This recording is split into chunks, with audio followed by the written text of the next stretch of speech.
the breath of life this morning. Thank you very much. Welcome aboard. It is Good Morning Africa. You can connect with us on our social media platforms. We're on Facebook, Instagram, and Twitter. Facebook is Pan-African Television. Twitter is at Pan-African TV, and Instagram is also at Pan-African TV. You can also follow me on Instagram at Kwame Owusu Danso. Now, this today is going to be wonderful. Okay, because of course we're gonna have everyday friends, we're gonna have the health segment, and what have you. So I bet you do not want to miss this one. It's going to be exciting this morning. I'm going for a quick breather. When I come back, we'll introduce the rest of the program. Stick and stay. It's Good Morning Africa with me, Kwame Usudanso.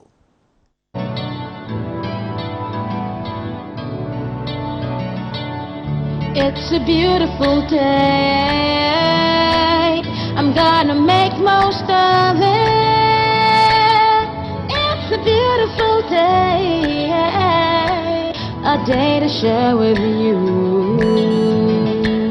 You make my world go round, yeah, yeah. It's really got me saying, Nasco.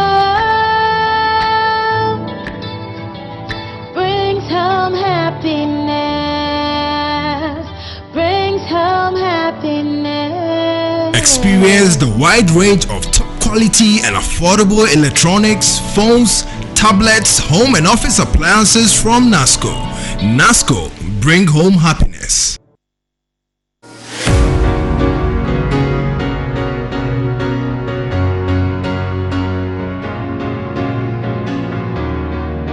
How much is this? 600. Wonderful. I think I'll take this one. But what's your size? 44. This is 43. I can tell you 44. That's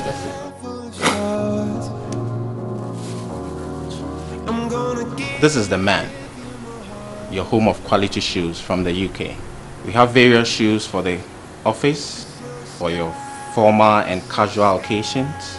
Visit the man in Abink. Our office is located just behind Aquatech. Our telephone numbers are 020-873-7166. You can also reach us on our landline 0302-730-760. We'll be expecting you.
Sana usubetono ne daria for dada before them just no weather home and nema elom mebu ngompa go renechi o omamumu wabia wotutu wananti amane na aji from nimriketu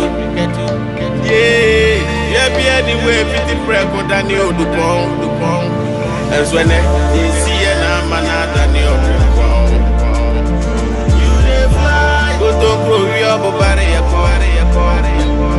in the sky what if our boy was in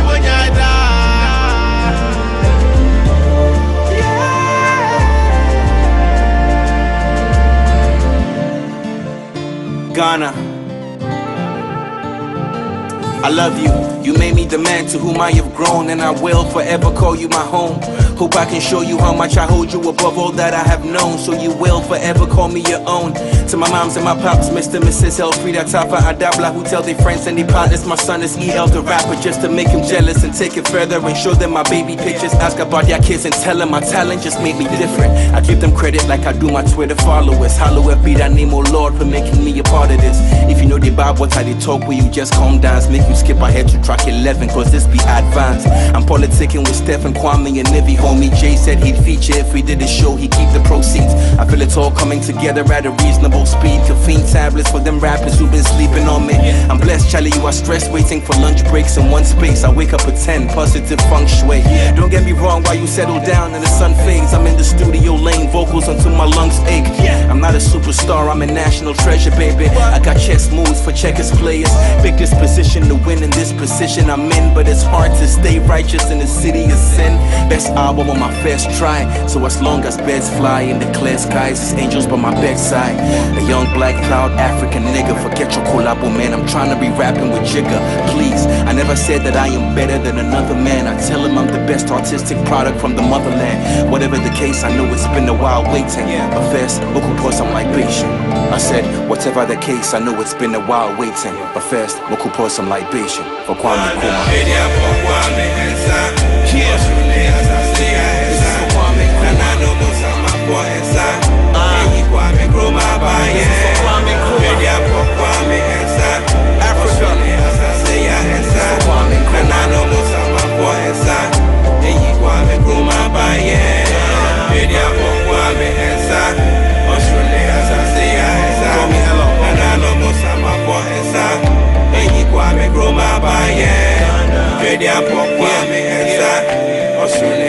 Rest in peace, Madiba.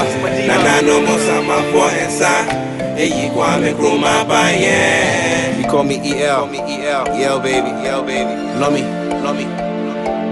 Hope you're ready for another chapter.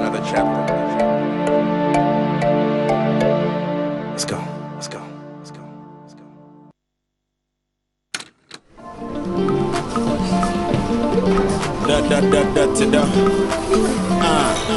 Charlie, what they happen? Kill beats and the beats manifest on them rapping. Sugar, manifest. What's wrong with you? You need to get on the grind, man. Dot. It's a danger, man. Whoa. What's the back for? Charlie down ball. You know they see manifest on well told. The symbol, them clap for encore. Can't stand my vein, it's a damn ball. Skin pain, the pain, what you did ball for? What I saw in your eyes and I saw. Bugger chuck papa, make a suck shocker. And yo da, Charlie go knock down.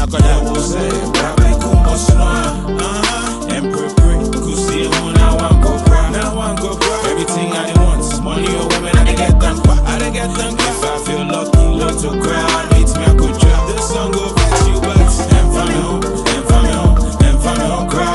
Forget them, and from me home, cry. Forget them, and from me home, cry. This song go back to you, and from me home, cry. Charlie, forget them, draw my sword and sketch them. Come my dear, my best friend.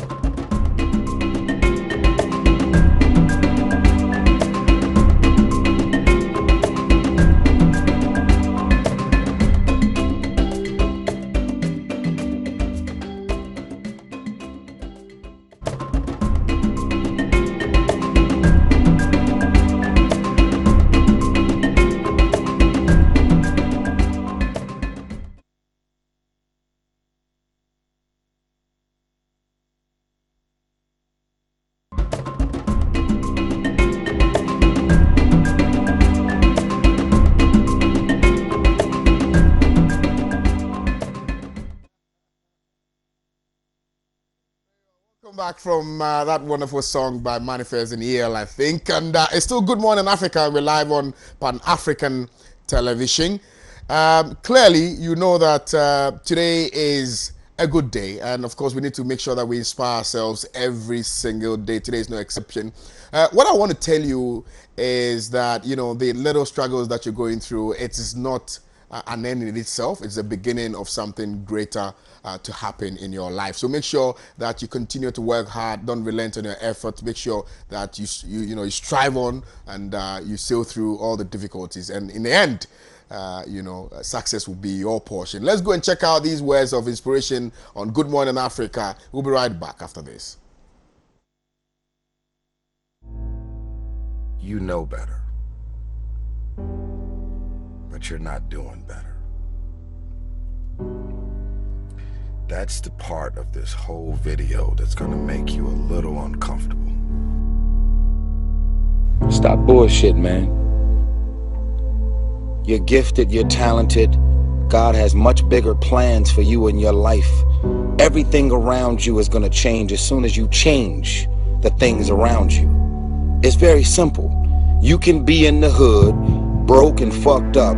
Change your mind and everything about your bank account, your surroundings, your environment for your kids, the safety of any and everything going on will all change. Can you really expect any results to be any different if you keep things the same way? It's all in the way you think. It's all in your mind. Change your mind and it's gonna change your life. For real, some of you, man, you keep crying. You complaining about your job. You complain about where you are financially. You complain about your relationships. You complain about your opportunities. You complaining. Listen to me. Stop complaining and do me a favor. If you want to make a difference, all you got to do is one thing. This is how you get started. You want something different? Listen to me. All you got to do is make a decision. That's it. Stop talking. Stop bullshitting. If you really got a problem with your life, you'll change it. You're not tired of being broke. You're not tired of being stuck. You're not tired of all the gun violence and drama and dysfunction around you. You're not tired of being in an abusive relationship. You're not tired, because if you was tired, you would actually do some shit about it. Can't tell me you ain't tried. Anybody who is determined to do something, who wants something to be different, it will eventually be different. There should be something in your attitude that appreciates the things that God has given you. Well, sometimes people are not appreciative and thereby not thankful because they look at things in their lives that are broken, that are not fixed, that are not together. And the thing you must realize is that everybody has things in their lives that are not the way they want them to be. And if you wait until everything is fixed before you're thankful, you're never going to be thankful. Some of y'all running around talking too much. Shut up and do some shit different. Tired of people out here with all these excuses. You complaining about the man who's mentally, spiritually, emotionally, even physically abusing you, and you're still with him. You're a walking contradiction. You have no bottom line. You have no bottom line. And that's why you continue to be taken advantage of. There's people to really get out of this, excuses sound best to the person that's making them up. You have created every excuse in the world in your mind, and you have figured out a way to justify it in your mind, and it makes sense to you.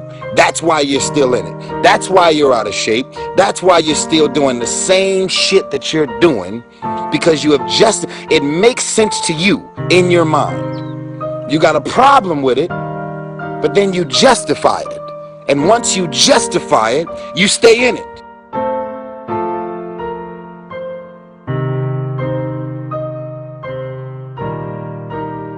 Make a decision. I want you to make a couple of decisions for me. I want you to make a decision that a year from now, decide that you're going to make, just say, write it down on a sheet of paper, speak it out. This is where I'm going to be a year from now. Make a decision.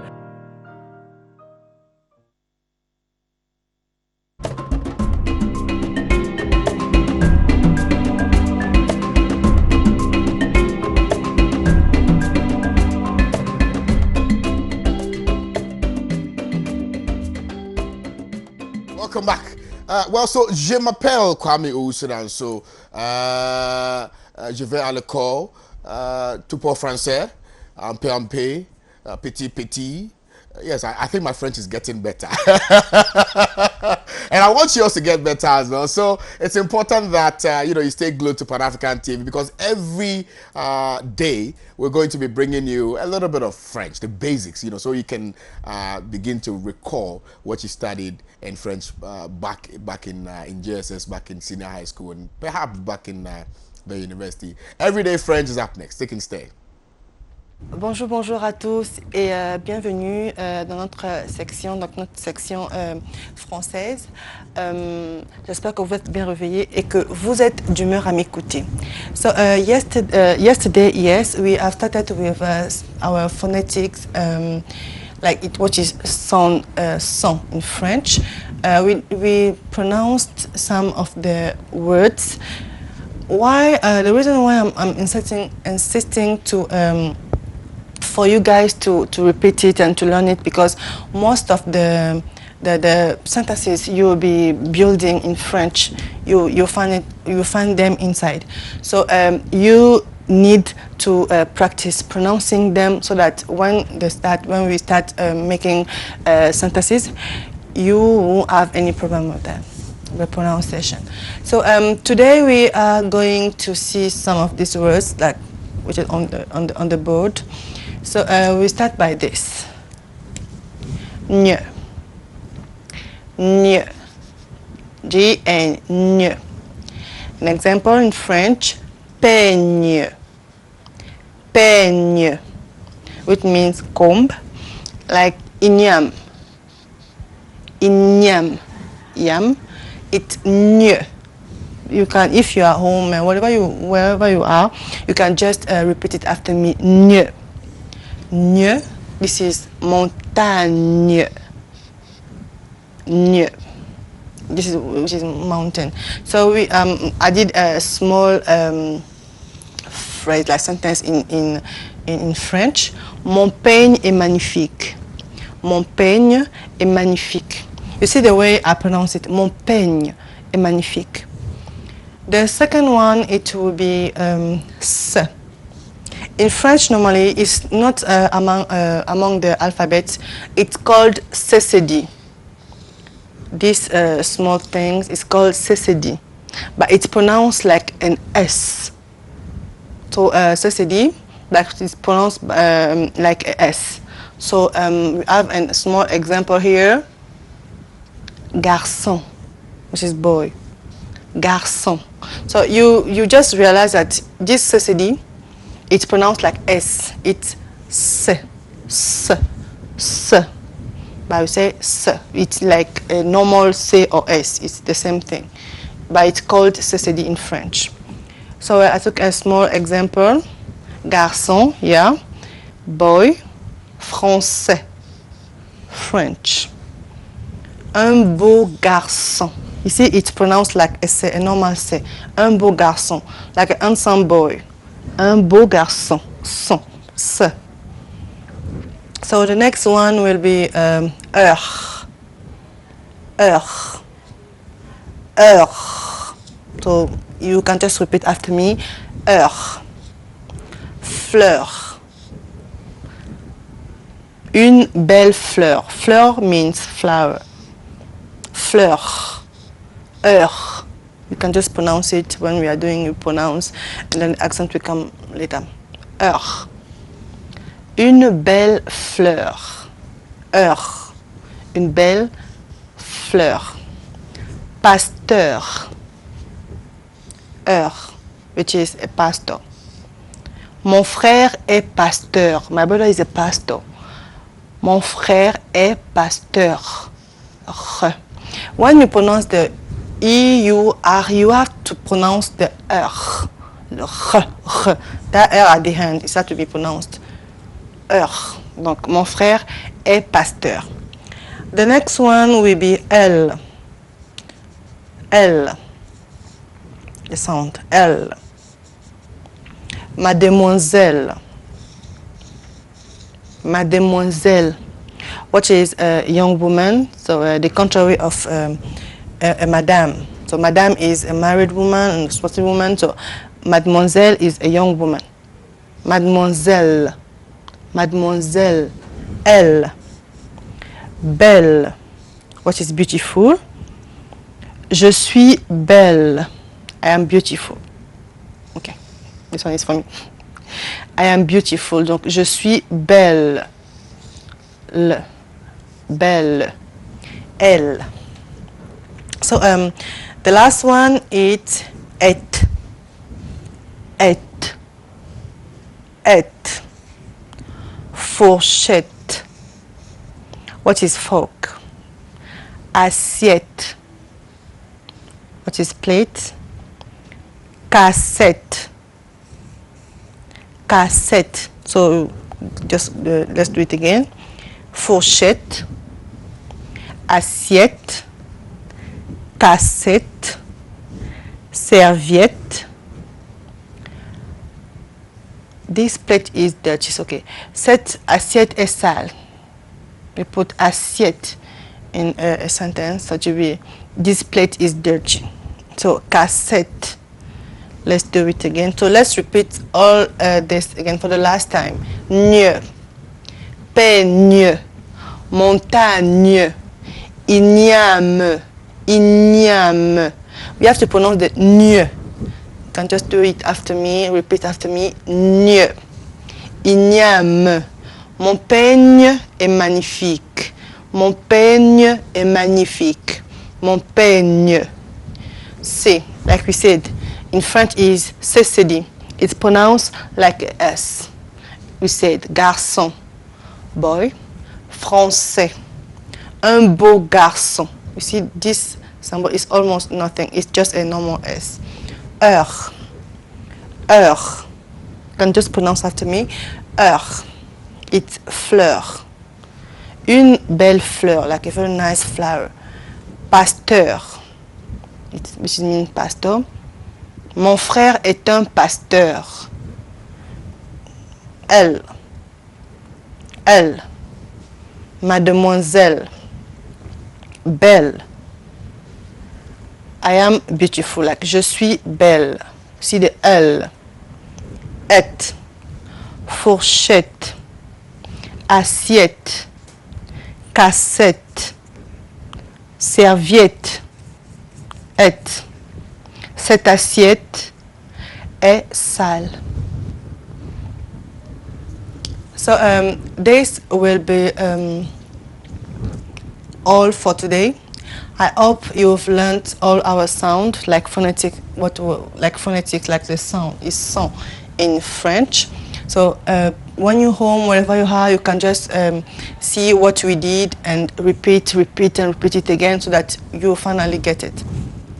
So before to end this lovely segment, we are traveling to Bamako, Mali, to discover the monument of independence monument, let's say it. So in French is le monument de l'indépendance.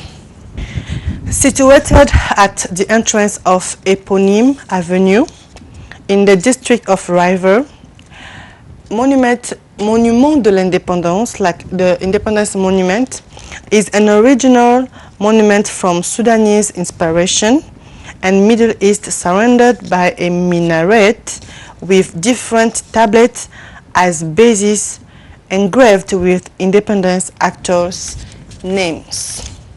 That will be all for today. I hope you've learned something about our song and everything we did today. So I will gladly meet you tomorrow, same time, same channel, Pan-African TV. Au revoir.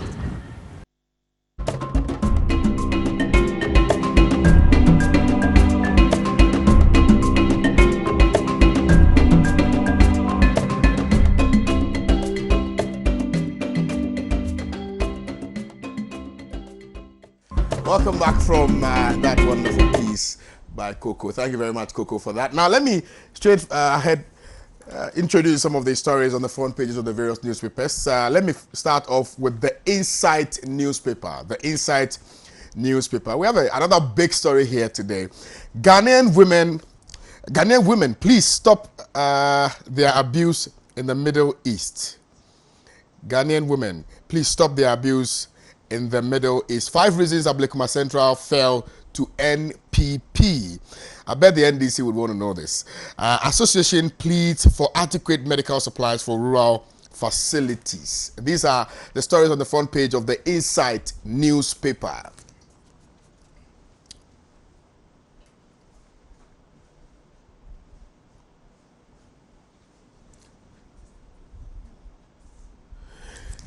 Very well. Let's look at the daily graphic that says government committed to IMF deal, says Ken Ofori-Atta. Government committed to IMF deal, says Ken Ofori-Atta. And NHIS owes some service providers for 7 months. And well, that story is on the front page of the Daily Graphic newspaper. Inquiry into bribery scandal in Parliament to open to public. That's an awesome news.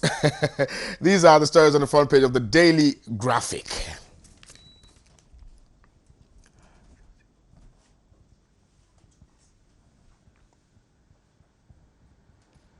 There you have it. And let's look at what is on the front page of the National Pen. The National Pen says, Esiama under fire as sports journalists accuse him of lying under oath during vetting. Aleta Jacob slams NDC. I can't defend $14 million mansion for vice president, he confesses.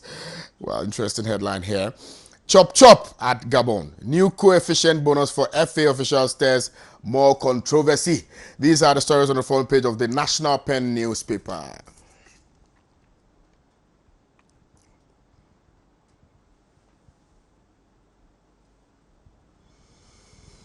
And I think at the back page of the National Pen, it has another very interesting story. It says, we will not fail you, ministers to president.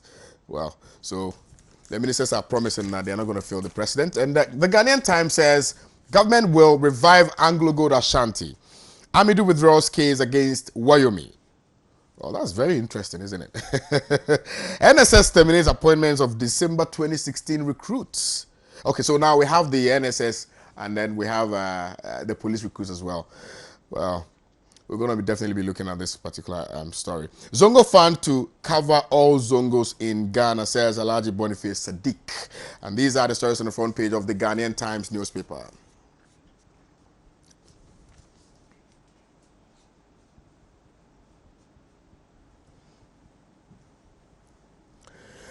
Let's look at the Chronicle newspaper. The Chronicle newspaper this morning says NDC's $2.4 billion energy debt uncovered.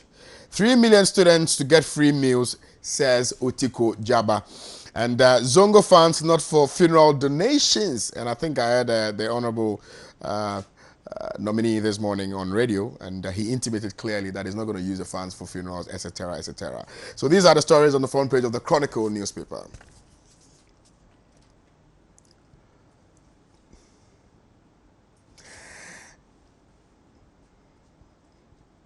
And it's rather interesting that after the AFCON, there is a certain feud between Asamoah Gyan and Kevin Prince Boateng. And, you know, Asamoah Gyan calling Kevin Prince Boateng unpatriotic, etc., etc. Why is Kevin Prince Boateng taken to social media to criticize the Black Stars? And it shouldn't have come from him, Kevin Prince Boateng, owing to the fact that he is not a patriotic guy. When they needed him the most, he wasn't there. And indeed, he took the Black Stars for granted, and he only played for the Black Stars when he felt he was going to benefit from same. And you know, it's made waves on social media. Hopefully, we will discuss this story, and that is on the back page of the Chronicle newspaper. Now let's move on straight to the Daily Dispatch newspaper, and it says analysis from vetting committee. 3 ministers were asked 92 questions over 8 hours.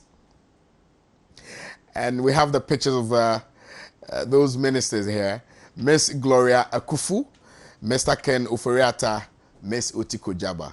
292 questions. I think it's even small. And yes, these are the stories on the front page of the Daily Dispatch. Let's move on and look at I think we've looked at the Insight newspaper already. There you have it. Looks like we've looked at it already. There you have it. Good. And let's look at the New Crusading guide that says Amidu spares Wayomi. It raises a lot of concerns. It begs a lot of questions to be asked. Why is he withdrawing the case against Wayomi now that the MPP is in power? Was it a mischief? Did he decide to go to the the competent court of jurisdiction to just if you like spring up discussions because of the elections? These are questions that I'm sure will be boggling your mind this morning, and it's important that we interrogate this issue. We clearly understand the reasons behind his withdrawal of this particular all-important issue, etc., etc., etc. So definitely we're going to be looking at that. Massive shake-up hits Tema Port. Minister promises fair treatment of Zongo's inner city. Now, interestingly, somebody was asking me a question. We're actually having a discussion about this, Minister for Zongo, business. And then the person was like, why are we going to have like a minister sitting in Accra to deal with issues, within the Zongo communities and etc.? Why don't they just have like a regional representative or regional representatives within the various, Zongo communities we have in the country, and they can better articulate and clearly, bring out or bring to the fore the issues that the people have, so they can clearly deal with them. Why do they want to, appoint a minister to be able to deal with these issues? And I think it's legitimate. It's a legitimate concern or a legitimate argument to make. We will revive Anglo Gold Ashanti, says President Akufo-Addo, and he assures Adansia chiefs and people. There you have it.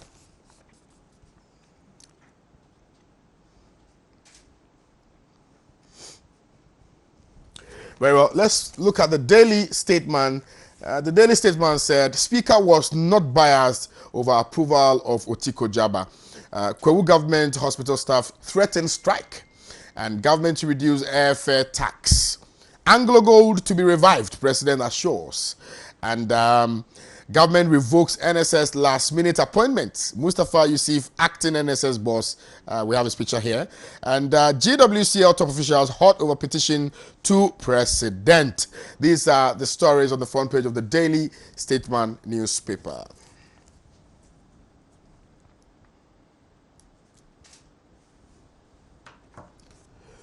Very well. Let's look at the Republic newspaper that says Amidu pissed withdraws case against Wayomi, and finder boss chokes over 20 new companies promise. And sickening lies as Flagstaff House drops another missing 200 car propaganda. Well, these are the stories on the front page of the Republic newspaper.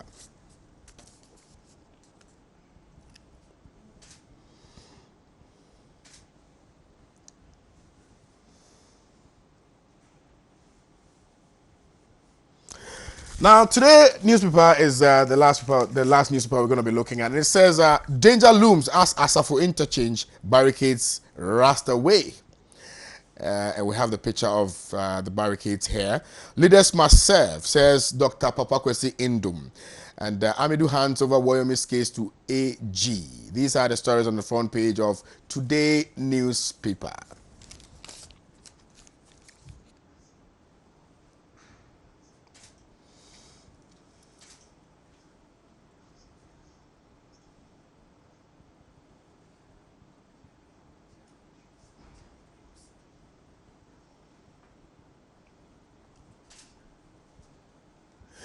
Very well. So these are more, on the front pages of the various newspapers we have across the country. But definitely we're going to be looking at the big story on the front page of the Inside newspaper, together with some other newspapers here on Good Morning Africa. It's still Good Morning Africa. You can connect with us on WhatsApp 0560742139, 0560742139. And of course, we're also on Facebook, live on Facebook, www.facebook.com/Pan-African Television. And we're also on Instagram at Pan-African TV. Connect with us on Twitter at Pan-African TV. But make sure you hashtag Good Morning Africa. I'm going for a quick commercial break. I'll be right back.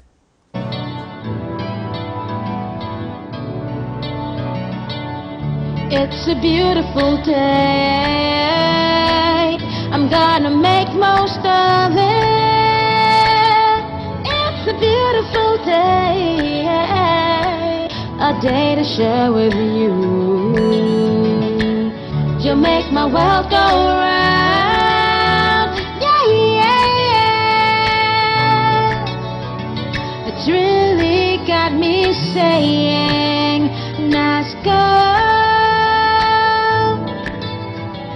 brings home happiness, brings home happiness. Experience the wide range of top quality and affordable electronics, phones, tablets, home and office appliances from Nasco. Nasco, bring home happiness. Progressive forces and Nkrumahs will mass up at the Teachers' Hall in Accra to mark the 51st anniversary of the overthrow of the Nkrumah government on Friday, February 24, 2017 at 4:30 p.m. The theme of the event will be Ghana's Day of Shame, the role of socialists in the struggle for democracy. It will be chaired by Comrade Chirechire Opoku, convener of the Socialist Forum of Ghana. The speakers will be Comrade Albi Wars of the All-African People's Revolutionary Party, Comrade Bazini Tando of the International Socialist Organization, and Dr. Yao Graham, coordinator of the Third World Network. All comrades and the general public are cordially invited.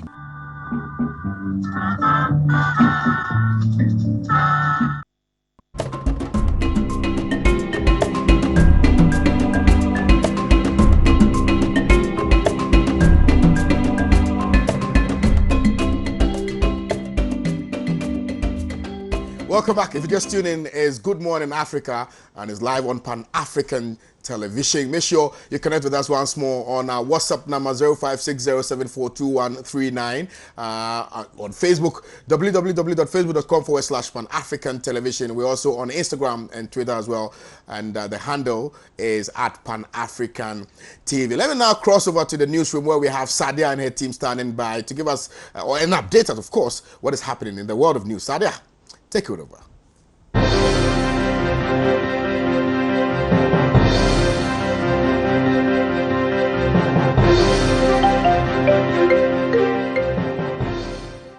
Thank you, Kwame. Good morning and welcome to Pan-African News. My name is Sadia Seidu. In the headlines, Akamba Des NPP, confusion at Tema Metropolitan Assembly. In business, budget likely to be presented in March. In sports, Asamoah Gyan attacks Kevin Prince Boateng. Now the news in detail. The Deputy National Organizer of the Opposition NDC, Mr. Joshua Akamba, has warned the government not to intimidate him under the guise of retrieving state vehicles. There's more to the story. Mr. Akamba is alleged to have benefited from a supposed looting of over 100 government vehicles before his party left office after the 2016 elections.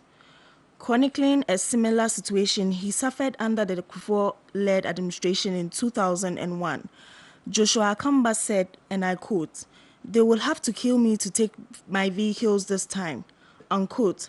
His lamentations followed the seizure of vehicles from the former government officials and executives.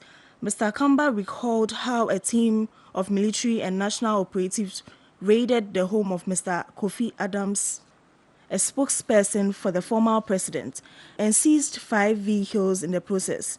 The vehicles were reportedly returned later on the orders of the Minister for National Security.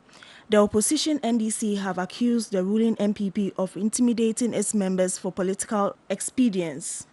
Government has set up a task force to track and retrieve all state assets which are still in the possession of some individuals and ex-government officials. The task force is expected to ensure that all state properties are lawfully retrieved. Mr. Akamba told a news source, and I quote, "I am a victim. They stopped me to take my motorbike in the past, but today, if they want to do same, they will have to kill me," unquote. For Pan-African Television News, Benedicta Isi Apia reporting. The Tema East constituency executives of the New Patriotic Party have vehemently opposed the appointment of Mr. Osman Ashite, who is one of the 15 persons to be sworn in to take up the various positions at the Tema Metropolitan Assembly. Dinah AJ has more of the story. Mr. Ofoite, Tema East MPP chairman, said Mr. Ashiti, who is a relative of Mr. Ishmael Ashiti, the party's Greater Accra Regional Chairman and the Greater Accra Regional Minister designate, was not qualified to be a government appointee. Meanwhile, the nationality of another appointee, Mr. Anthony Fernandez, was challenged until he produced his passport and national ID to prove he was a Ghanaian. The constituency chairman called on the President, Akufo-Addo, to ensure that the party structure is worked out so that deserving people will be appointed. Justice Joseph M.C. Ali Jr., a Tema district magistrate, led the appointees to take the oaths of the allegiance after it was agreed that Mr. Ashiti and Mr. Fernandez should be part of the local government. Mr. Richard Fiadomo, Tema Metropolitan Assembly presiding member, advised the government appointee to be committed to the works of the Assembly and help it achieve its aim. For Pan-African Television News, Diane Eje reports. President Nana Addo Dankwa Akufo-Addo has pledged to execute the desires of Ghana's political stalwart, Dr. Joseph Boakye Dankwa, to make Ghanaians free and to have equality and justice. President Nana Addo Akufo-Addo made a pledge at a ceremony to commemorate Dr. Dankwa's death at his graveside in Chebi on Saturday. There's more to the story. It was a solemn and emotional moving scene when President Nana Akufo-Addo laid a wreath on the grave of his uncle while tears streamed down his face. He said the late J.B. Dankwa had a seamless and inspiring passion for the national cause that placed the betterment of Ghana beyond any other consideration, and that it was what the president was committed to emulating. Fighting back tears, the president said, and I quote, "The work you did, the values you stood for, are today the principles on which our nation is being built. You never held office, and yet the work you have done has gone beyond the work of all those who have held office." Unquote. Flanked by the Speaker of Parliament, Prof. Mike Way, and some new Patriotic Party NPP bigwigs, Nana Akufo-Addo said Ghanaians had embraced Dr. Dankwa's teachings and that the desires for which he died had been realized. For Pan-African Television News, Apia Esi Benedicta reporting. Tourism, Creative Arts and Culture Minister Designate Catherine Afeko has denied being a fraudster and a criminal. She explained that a business relationship between her and some American partners went sour at a point, and the matter ended up in court, but no criminal findings were made against her. Ahead of her vetting, a group calling itself Truth and Accountable Governance called on President Nana Akufo-Addo to drop the nomination of the MP over the alleged fraud case. Here is an in-depth report filed by Benedicta Apia. Mrs. Afeku has denied all the charges and said it was civil suit that was filed against her. She explained that after fresh video evidence was discovered, she and her husband appealed the court findings and were successful. And in a counter statement, the MPP in the Ivalu Gera constituency said it was very painful, sorrowful and disheartening for a group to push for the withdrawal of Mrs. Afeku's nomination since she is hardworking, affable, courageous and dependable. The Minister of Parliamentary Affairs designate, Mr. Osei Mensah Bonsu, has suggested that the appointment of the heads of Electoral Commission, Auditor General's Department and other key state institutions should have Parliament's consent. Benedicta Apia has more of the story. Mr. Osei Mensah Bonsu, who is also the majority leader in Parliament, was of the view that the current system was not the best, as the president can choose members of his party to occupy such positions, an arrangement that would be dangerous for the nation. He explained that in the appointments to certain constitutional bodies, Parliament has been cut off, adding that there was no need to get Parliament to be much more consultative. He added, for instance, that the way the Electoral Commissioner is appointed is not the best way. Mr. Osei Mensah Bonsu said, and I quote, "If you have a president who is overly partisan and he packs the place with his own party supporters, the nation will not be in peril. unquote. He said this during his vetting by the Appointments Committee of Parliament on Monday, February 6th. The majority leader in Parliament proposed that the country should have an arrangement where a president may do the appointments, but he may require the support of 2/3 of the members of Parliament. According to Mr. Osei Sabonsu, that would force the president to be much more engaging and much more consultative. For Pan-African Television News, Benedicta Esiapia reporting. Up next is business after this break.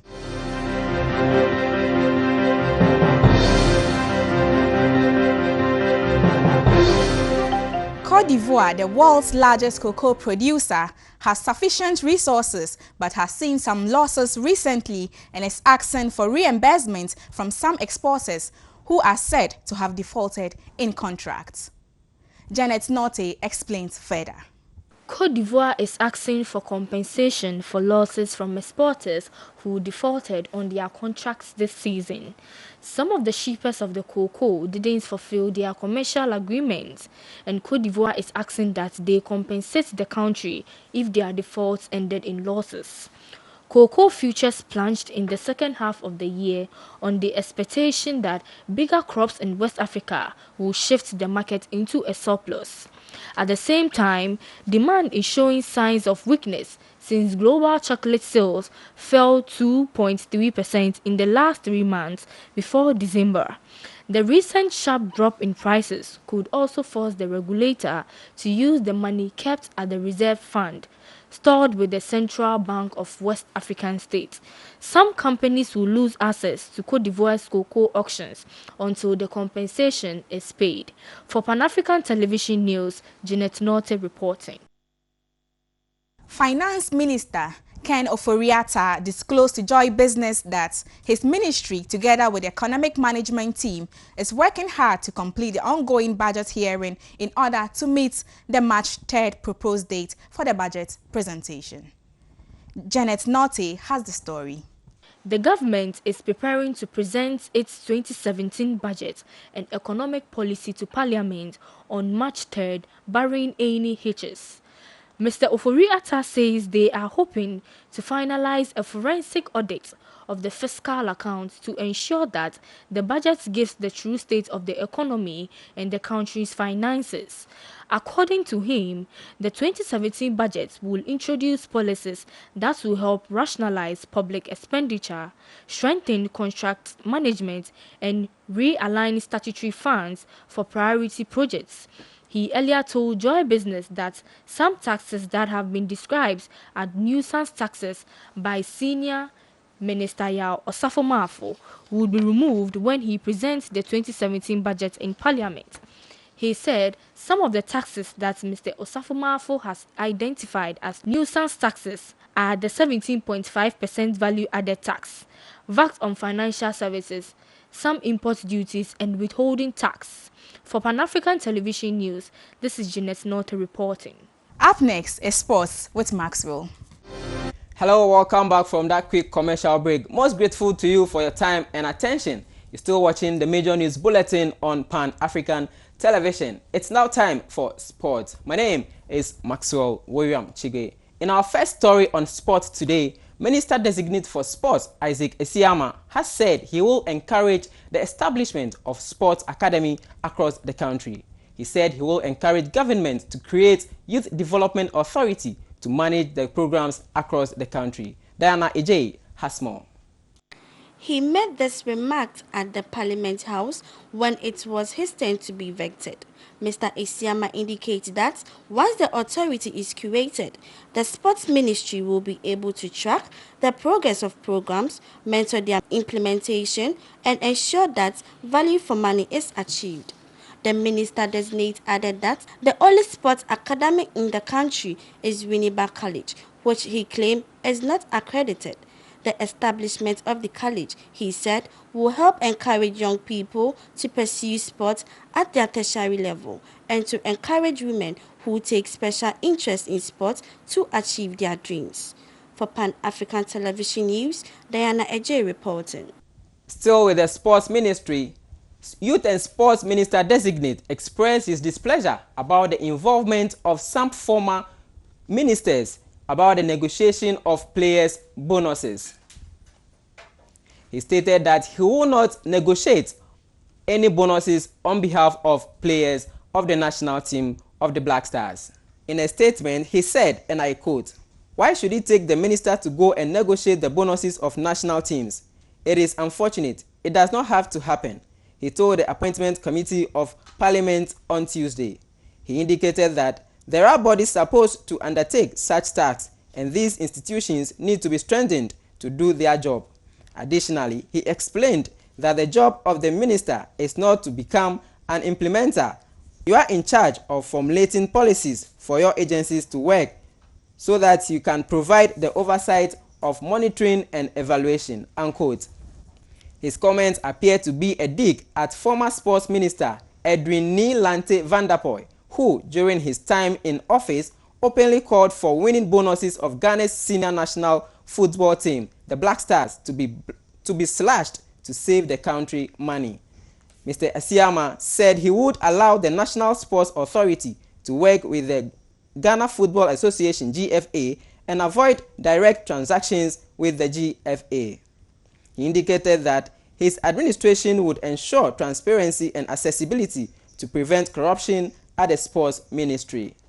Away from the sports ministry, Black Stars captain Asamoah Gyan has launched a scathing patriotism attack at Kevin Prince Boateng, insisting that the Spain-based midfielder has never, quote and unquote, sacrificed for Ghana.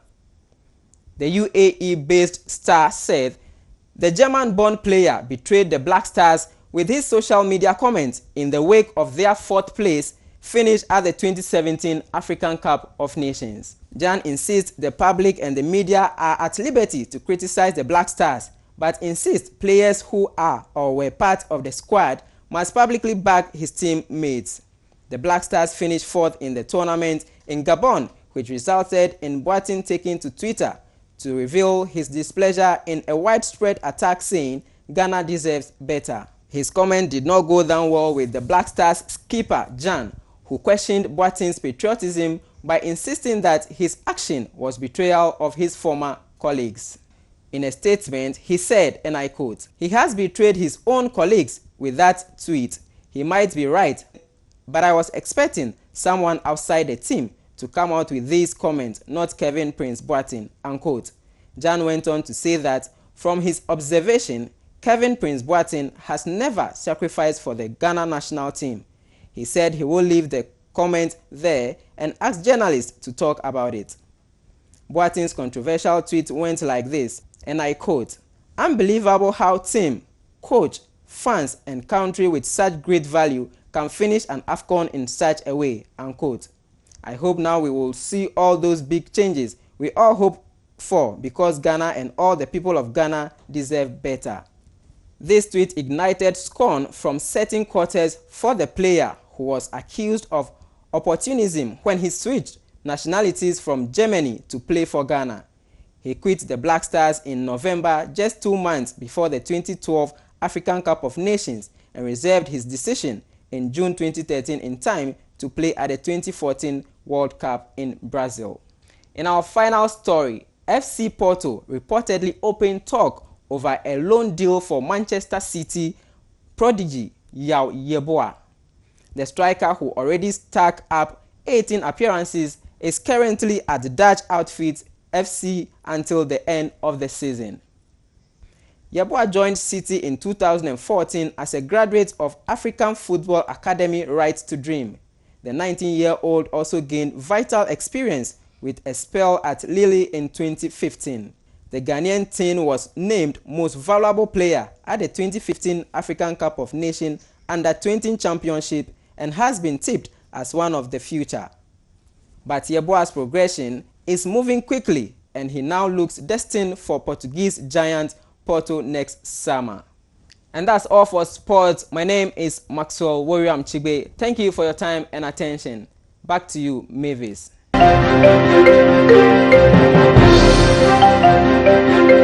And that does it for news today. To end the news, a recap of our headlines. Akamba Des NPP Confusion at Tema Metropolitan Assembly, and in business, budgets likely to be presented in March. In sports, Asamoah Gyan attacks Kevin Prince Boateng. That does it for news. Many thanks for joining us for news today. My name is Sadia Seidu. Do enjoy the rest of our programs.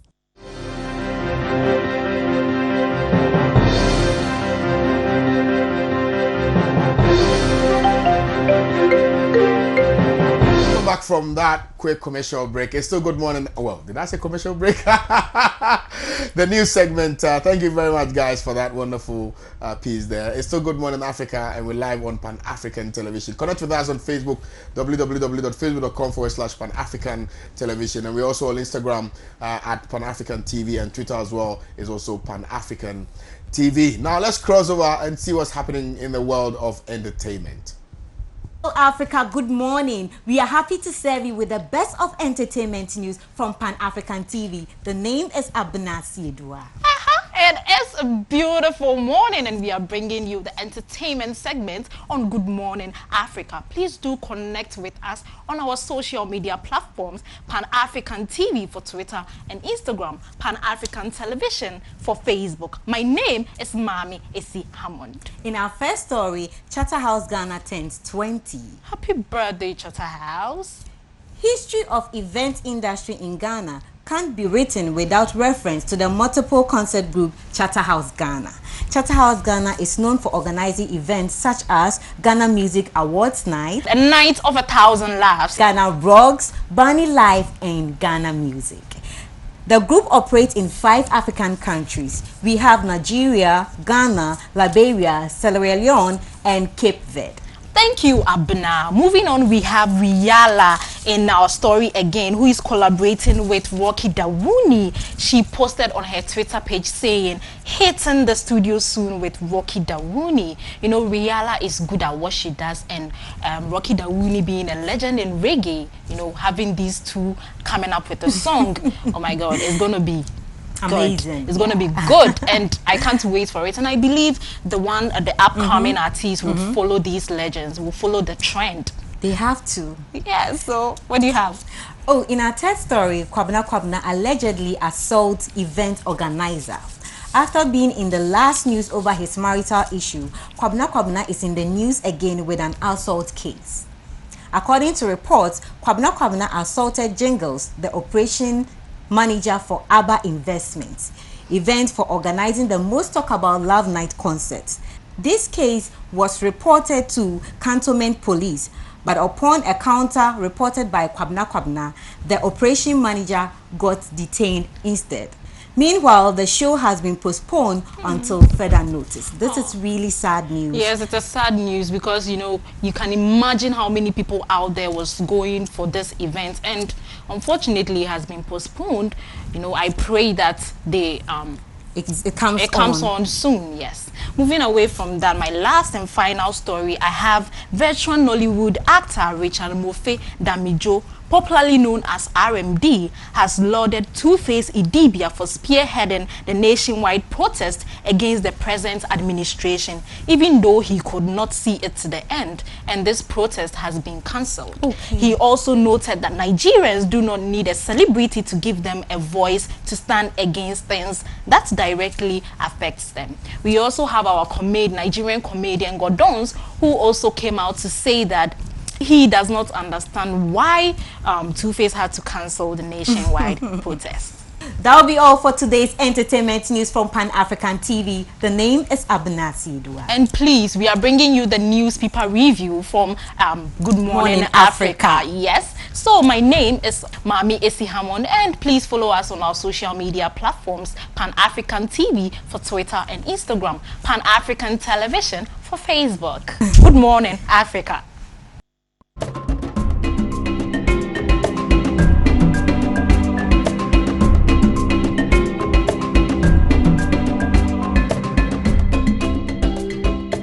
back from that interesting stories there. It's Good Morning Africa. We're live here on Pan-African Television. Now today, I have Dr. Alexander Kwesi in the studio. We're going to be talking about stress management. Is stress really bad? What are the types of stress? And all those questions. And he's here to answer them. Dr. Alexander Kwesi is a clinician at Claro Medical Center. And of course, he's the CEO of Verifier Group. Alex, thank you very much and welcome again. So today we're going to be looking at stress management. What is stress? What is stress? I think stress is a very relevant topic, and I'm glad to be talking about stress to our viewers. So essentially, stress is our body's response, and more often our mind's response to a threat. Now the threat may be imagined, or it may be a real threat. Okay, so you can have a real threat like an incoming examination, or when you are broke, when you don't have any money, you realize that you feel very stressed. Yeah. Is it when your children's school fees is coming and all that? You can have maybe imagined threat like the fear of dying, or the fear of heights, or something like that. You realize that it's not really something you're facing now, but in the future. So you're scared of it. It's like fussing over something which isn't really there, but then it's stressing you up. But I mean to say stress is actually a very good thing. It's a physiological process engineered by God himself to actually save us from situations. So I'd say when you're stressed, there are certain physiological changes in your body. Okay. For instance, your eyes widen, your pupils widen, you are more aware of your surroundings. Okay. Your blood vessels are open, and when they open up, it gives you more oxygen to your vital organs. So you have the heart getting more oxygen, so pumping harder, circulating the blood through, and then your muscles getting enriched with oxygenated blood. And that helps you. Say you go and meet a lion right now. I'm sure if you meet like a 10-foot wall, you'll be able to climb it, wouldn't you? Certainly. Yes, and this is all because of stress. And there's a gland in our body called adrenaline, which actually gives us the extra, something we don't usually have. Okay, so it gives us more energy to be able to do things that under normal circumstances we wouldn't do. So what are the types of stress? I'm sure you've pretty much explained, why we experience stress and all of that. But what are the types of stress? Do we have various types, or is it chronic? Is it minimal? What is it? Okay, so first of all, we have two types of stress. I will say eustress, which is good stress, and then distress. I mean, distress is self-explanatory. So eustress is when you're stressed. Maybe your boss is giving you pressure at work. Meet this target.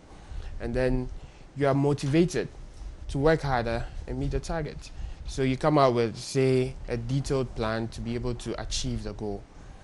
But distress is when you are given pressure and then succumb to the pressure. And usually it's seen in a lot of difficult work environments. So instead of you upping your game, you take it in the negative way, and then it affects you, your demeanor and your posture and also your health. Okay.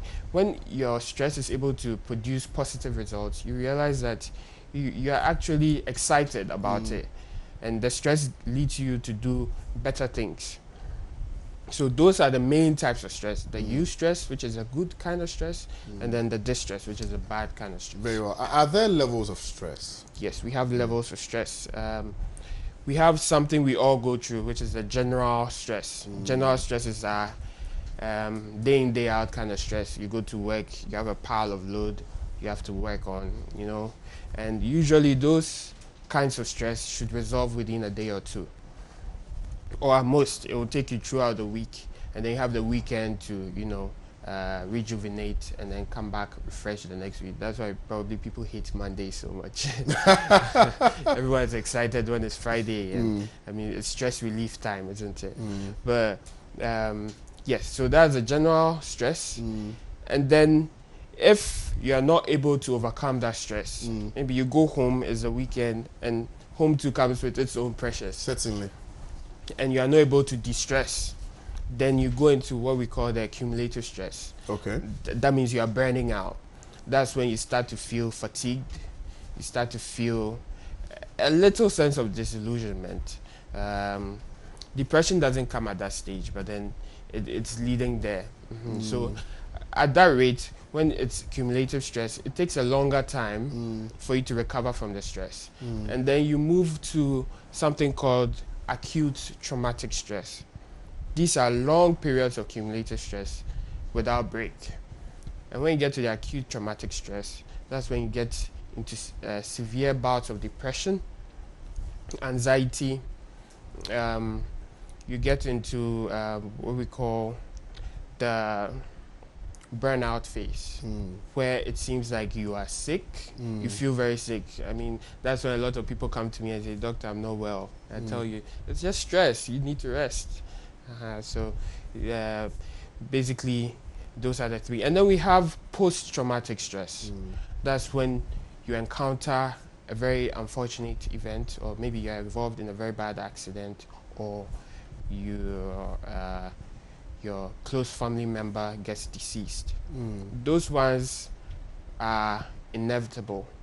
They're inevitable, and there's not much you can do about it. And usually you need help to overcome that kind of stress. Maybe you need a counselor, you need to see a psychologist to kind of walk you through the situation. Sometimes you will not forget, but you learn to deal with the situation. So that's post-traumatic stress.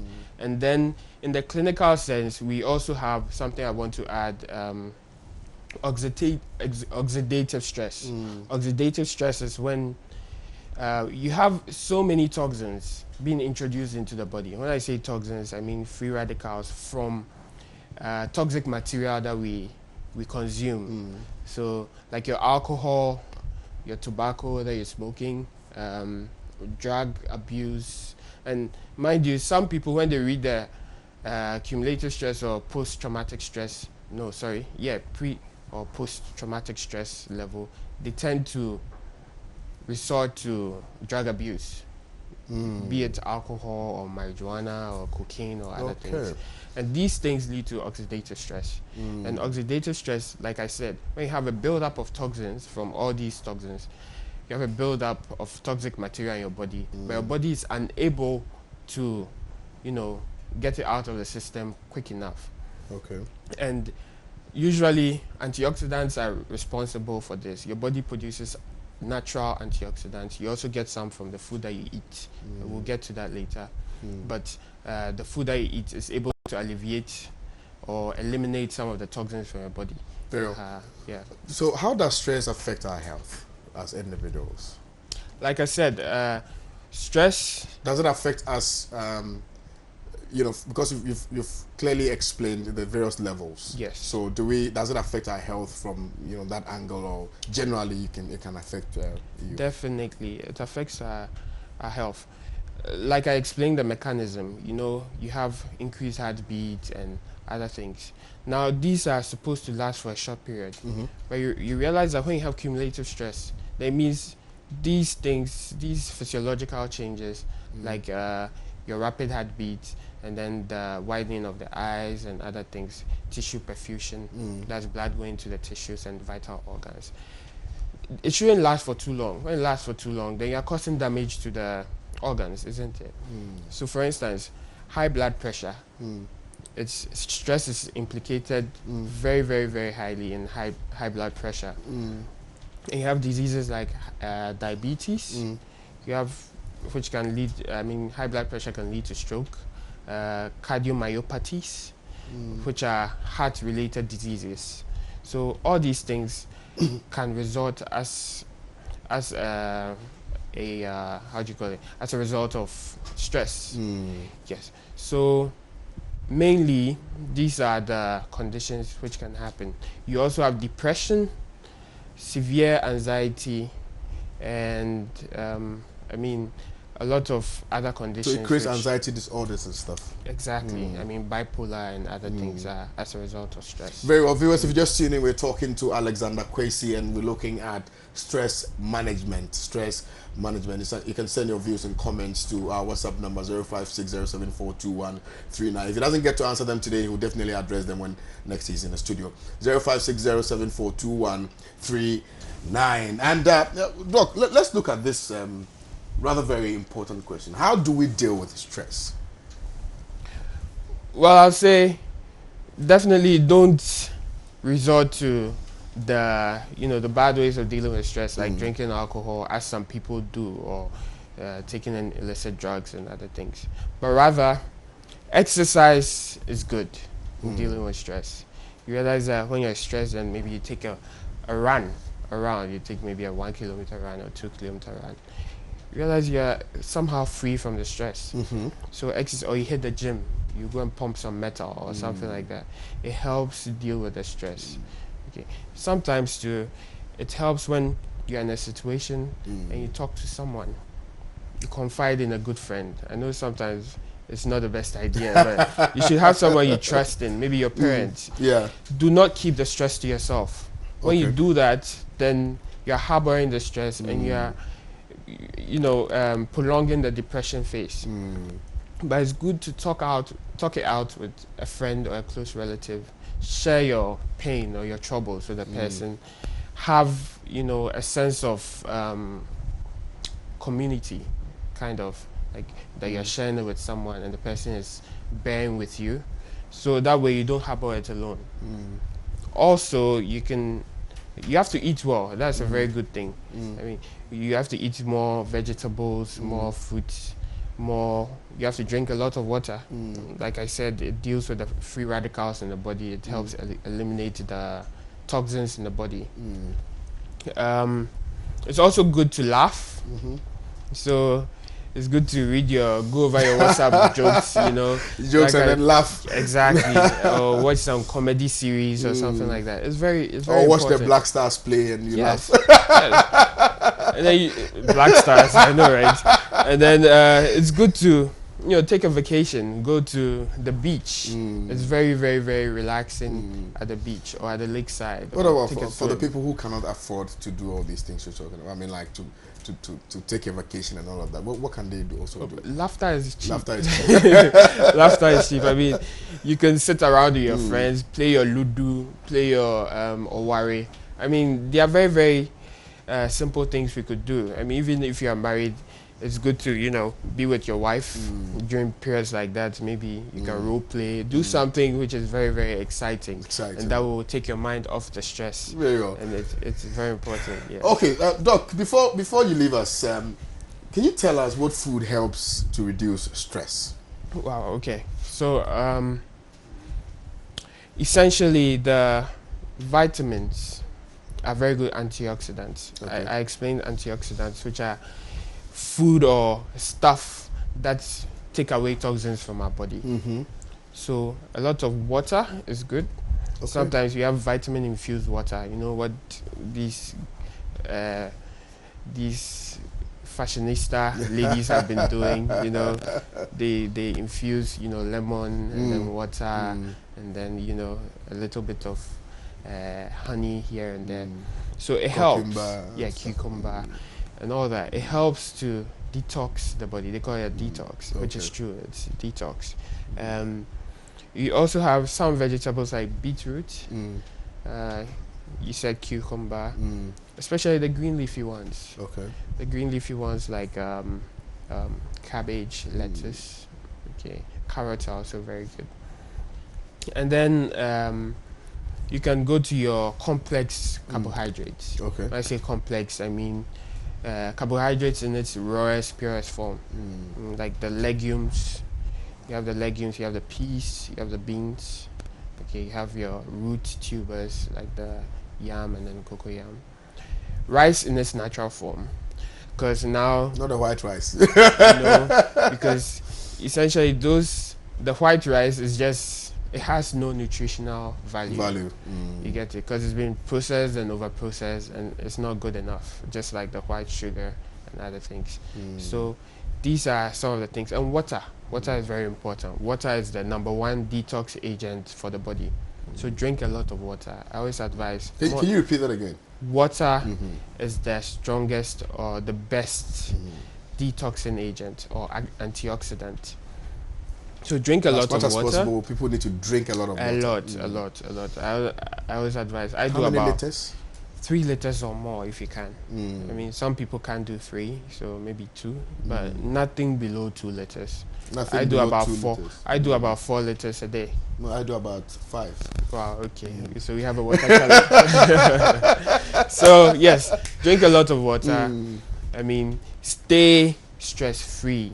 Ghanaians don't like taking breaks.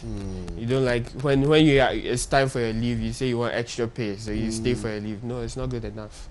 You should travel around, see other places, and I think you'll be very, very, very de-stressed, and you'll be able to manage your stress more appropriately. Another thing is anger management. You should know how to manage your anger all the time.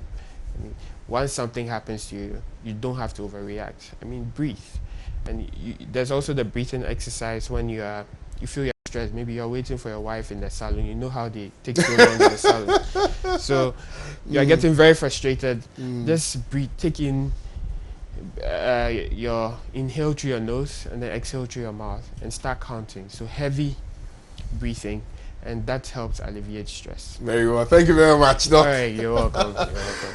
Because we have been talking to Dr. Alexander Kwesi, who is a clinician at Claron Medical Center, and he is the CEO of Verify Group. We've been talking about stress management, and I trust that you really learned a lot. I have this morning. We need to take in a lot of water. 2-3 liters a day isn't bad at all. Nothing below 2 liters, as he intimated. Now we'll go for a quick commercial break. When we come back, the morning show continues. But before we do that, make sure that you ask all your questions. If you want to ask Doctor any question, make sure you do so by sending us a WhatsApp message onto a WhatsApp number 0560742139. If you're also on Facebook, make sure you go onto Pan African TV's page on Facebook, like it, and then send us your questions on there. We'll have Doctor address them when next he's in the studio. Stick and stay. We'll be right back.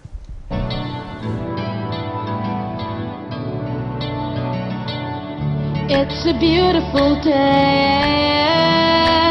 I'm gonna make most of it. It's a beautiful day, a day to share with you. You make my world go round. Yeah, yeah, yeah. It's really got me saying, Nasco brings home happiness, brings home happiness. Experience the wide range of top quality and affordable electronics, phones, tablets, home and office appliances from Nasco. Nasco, bring home happiness.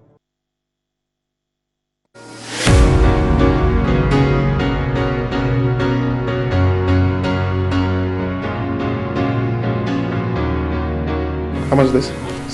600. Wonderful. I think I'll take this one. But what's your size? 44. This is 43. I can tell you 44.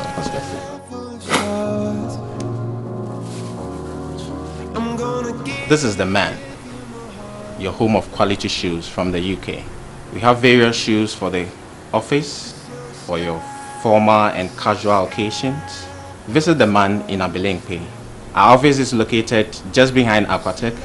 Our telephone numbers are 020-873-7166.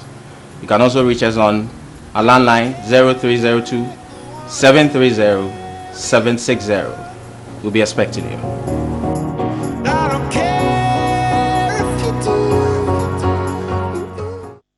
Progressive forces and Nkrumahs will mass up at the Teachers' Hall in Accra to mark the 51st anniversary of the overthrow of the Nkrumah government on Friday, February 24, 2017 at 4:30 p.m.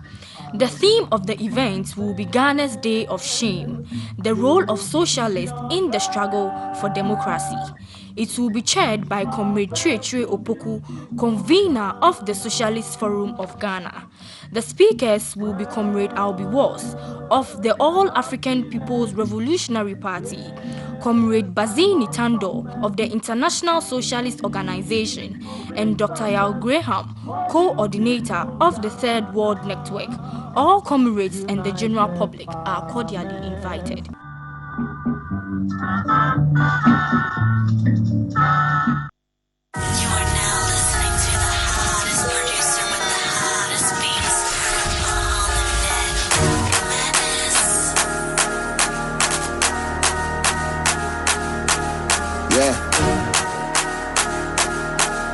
Counter. Worth paying for, worth killing for, worth going to hell for. Yeah. Counter.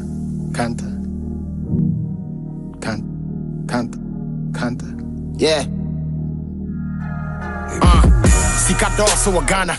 Still I hustle a shama. Street to 4 to Ozana. Cause I cover boys at the block in the diamond. My shipping me Panamera just for summer. Cause I buy CKD in the crack cause a drama. Ubi Coco Bisa Brahma. Kamogos and Kuna will use on the primer. Politics, evil, yeah. They got no love for the people. Ubi say woman penny say me hiano. Sako they just wanna meet you. Since you the cash and I lock in a company, I guess I grab on my truck. And I boom who's a tata house from my boss and be charging me fees. I will be out to me sorting. The industry is falling. Company be overhauling. Shut up and first and not balling. But since you who bought us so not dodging. They feel legitimate, no kululu. But after the privilege to be used to the system in Ghana, me Nissan can be more chrono. But I mean, yeah, this is yes. Now we just facing recession. My country is lacking progression. Since your November election, I hope so the people go teach you a lesson. I got love for Muhammad, and I got love too for Nana. Yeah, me respect leaders, a baby be a mechanical circuit to Ghana. Yeah. Counter. Now I think we just gotta switch it up. Are you ready? Yeah. Me to draw so a canter. Someone a cushion in hamper. Terry me Sarah but Modiana again now no one dropping the number. See me, I'm far from a rapper. Me name is Swaggy your dapper. Ubi bad they see me and then rapper what the GT into my palm kaba. Me name is rappy authentic. Jay-Z I mix it with Kendrick. Now there's a voice in this swagger and Tarina knows so much enough for centric. Toto Fefe wanna dance, the beat around the bush on me with a bitch. Jonas a beef now I get your numbers up, next time I serve it with fish. Smart move, I bet they say God made it, they promote the album. Me I know me feel it will flow, no so can no crowd when you new come to say atom. Sack no good diss you for nothing. Nigga already you suffering. Me was steamy flow and the new beat and they say I'm paid for production. Niggas that diss me for promo. My swire shit was Toronto. See, I help you for free, but the free no corner we be working pro bono. I gave you the highest retweet, gave you some bars on the street. I know you the aim for my spot, but you think my position be cheap. Only time it sound good is when you rap on your own. Be featured with twice, or you the claims that you're not in your zone. Monkas I cry my you like me CV me flow cause I'm grown. No be say nigga know the rap, you know they qualify for the throne. Minimum to see me come 7, or be in the boat, yeah, just have a heaven. Feeling I'm the rapping and my boy Jimmy, the thing I go be up, I say go to me, they can't tell me. Yeah, TM boys, so my stelling. Yeah, we go drop the crown, so God willing. 2014, I'm in tie hard in it, to make you my hinge, and I made that swat in it. Hey, and yeah, Drew, give me favor. My success go turn you to hater. I got the keys. Focus on stacking your paper. At least I gave you some mileage. Just make sure you use it. Please don't you be disrespectful. Your fans go, they always they push you to prove it. My bigger will up for the summer. All I need back is a thank you. Of course, I go pass on the torch, nigga, but definitely ain't you. Hey, I can't wait, nigga, fuck us here. Fuck a lecture will they go. Oh, punch with your punch, you know when pass, I say, just kios work lag on. Yeah, must sack and pay beef. Yeah, cause it doesn't make sense. How can I rap to the world whilst you the rap to your friends? Apart from Sack Nation rapping me branding, the nigga, your fans be my fans. See, this is not a diss song, I'm just trying to give you a chance. Since I'm a damn philanthropist, giving you hype for free. I make sure I show you some love, so say you niggas go see. Just say your sack is scared, you just don't match up with me. Like, Kenny Japan nigga, if you're sure nigga, the beef no the be.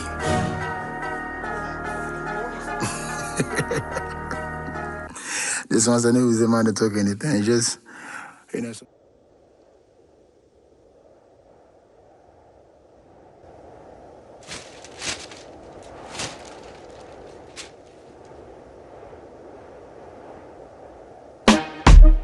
All right.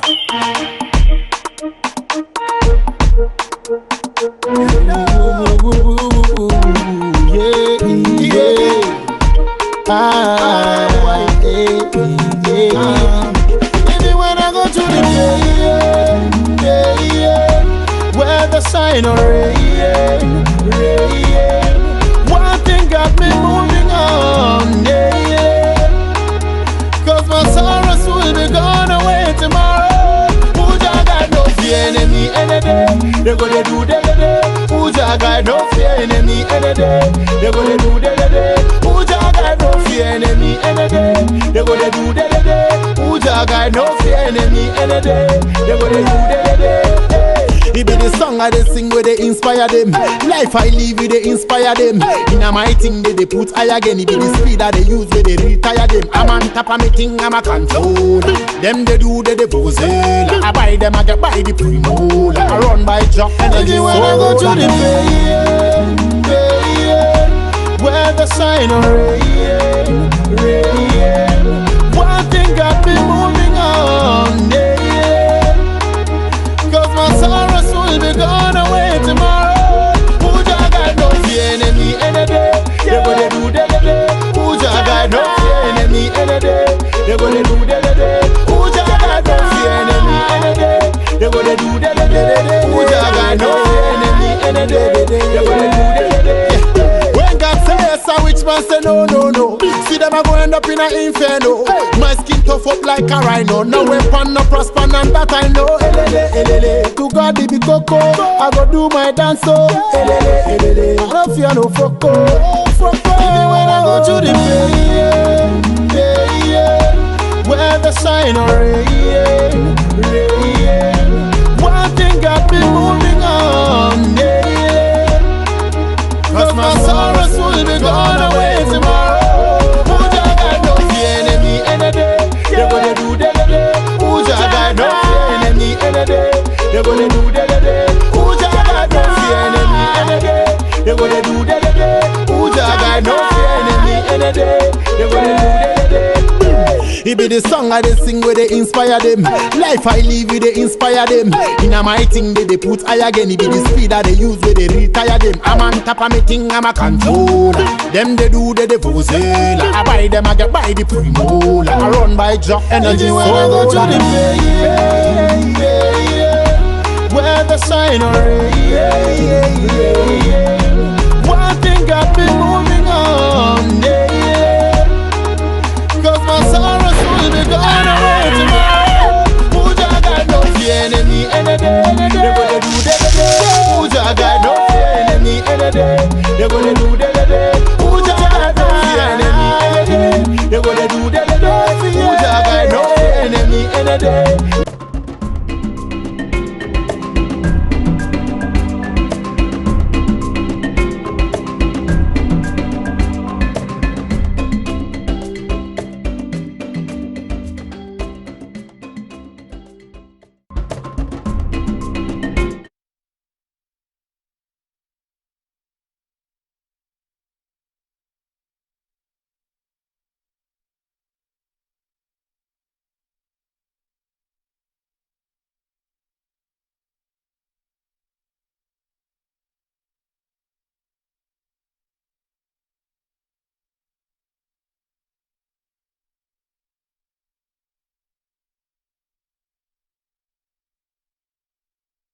Communications team. Ladies and gentlemen, welcome to Good Morning Africa. Thank you. Thank you very much. We're going to be looking at, the story on the front page of the Insight newspaper. Ghanaian women, please stop their abuse in Middle East. We're going to be starting first and foremost with that story. We're also going to be looking at the fact that Amidu apparently has spared Wyoming, and that story is also in page 1 of the Crusading Guide. Government committed to IMF deal, says Ken Ofori-Atta. Aftermath of the African Cup of Nations, and Nigerians spend special forces mutiny over pay, and that is also in the Ghanaian Times newspaper. So welcome to Good Morning Africa, and make sure, don't forget to connect with us like I indicated on our WhatsApp number 0560742139. Let me just read a bit of the editorial here in the Inside newspaper. It says, Mr. Wilmot, the project of the International Organization for Migration has sounded the alarm bells about the abuse of Ghanaian women in the Middle East and North Africa and called on the government to take steps to protect them. The Insight shares the anxiety of Mr. Romot and is deeply worried about what Ghanaian women allegedly go through in this part of the world. However, our views is that these women are driven out of the country largely by poverty, which finds expression in jobless, lack of educational opportunities, and lack of access to health and housing. We propose that the best way of protecting Ghanaian women is to fight poverty in all ramifications. If Ghanaian women had good jobs, access to health, housing, and education, they would not be escaping the harsh conditions here to places where they are abused. Please let our government get to work. Let me first and foremost start with you, Richard. Do you think that if indeed this story is, the exact reflection of what the situation really is, do you think that your government is committed to ensuring that poverty is alleviated and so these women will be able to comfortably and confidently live in this country and get themselves work to do? Thank you very much, my brother, and I would like to say good morning to your cherished viewers and also the membership of the New Patriotic Party. I'm excited about your station, I must say. I've just been around, walked around. This is my first time of being here. And I think you guys are doing some wonderful jobs here. I like your studios and your settings and all. Thank you. And I do believe that, looking at the number of months you've been in existence, it does appear that given additional a year or two, obviously the skies will be the limit for you. And I believe that you'll be able to pull up some great stuffs and help transform our nation using the media. And I think that will kudos to your management team and the owners of this platform. I think I like the story from the Insight to the fact that I am someone who comes from the Bronx-Ahafo region. Very well. And I know that the problem of people wanting to leave the shores of this country has been a major difficulty confronting that particular region. I actually have classmates who back in the days, some of them were extremely intelligent and whatever, but because of the financial difficulties, they could not continue the education. I had a classmate who was Asuma. He tried traveling out of the country through Libya and all that. He died in the sea. A lot of these things do happen. But when it comes to the Gulf regions and what happens out there, my brother, it's a complete so it's a disaster. There are a lot of difficulties that these women go through. And it stems from the fact that people literally run adverts on radio and television and tell people that they have some agency and all that. Very good point, yes. And they recruit people and people go and sell their properties. Yes. Go for loans and go and subscribe to these things. And the kind of promises given to them, the sort of largesse that they expose them to, that when you go there, you are going to get A, B, C, D.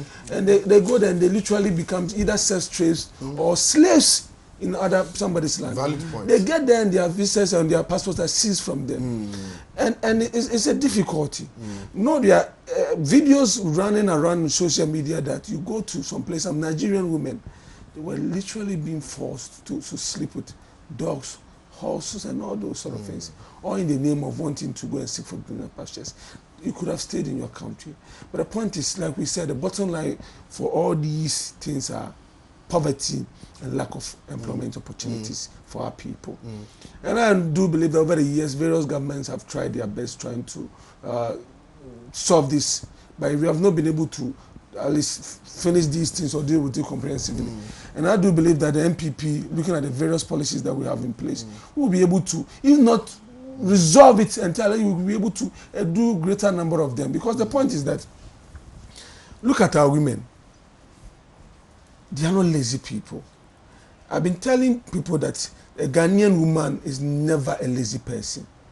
The way they can multitask, even taking care of the home, taking care of the kids, the husband, taking care of a husband alone, somebody tell is more than 3 credit hours in the university. Because it's a whole thing. Before the kids come in and looking at the standard family. So a Ghanaian woman, given the opportunity, is ready and will be ready to work in any capacity. So far as there is opportunity. So it is government's duty to create the opportunities for them, create an enabling environment for businesses to thrive. And I do believe that this one district, one factory policy, if well executed, a good number of Ghanaians will get access to jobs. a good number of our population will get access to jobs. I honestly believe that if the government implements some of the policies that we've talked about in terms of reducing taxes, making sure that interest rates through our environment that we create goes down and all that, people will be able to access loans and will be able to expand. Because obviously, if this platform is able to expand, you rake in and employ more people to come and work here. That will also help further in dealing with these difficulties associated with our country in terms of the unemployment challenges. Beyond that, we know when we go up to the north, we are talking about one village, one dam. I mean, agriculture. Brungafu, some part of the northern region, some part of Volta region. We know women are busily doing various agricultural activities, all in the name of wanting to survive and also feed their families. So if these things come into upstream, it will help. Let's expand other social interventions that we have in the system to sort of provide some kind of comfort for people while they are looking for a place to put their feet. And these are some of the things that we need to do. And you see, we should also not forget about our extended family values that we've learned.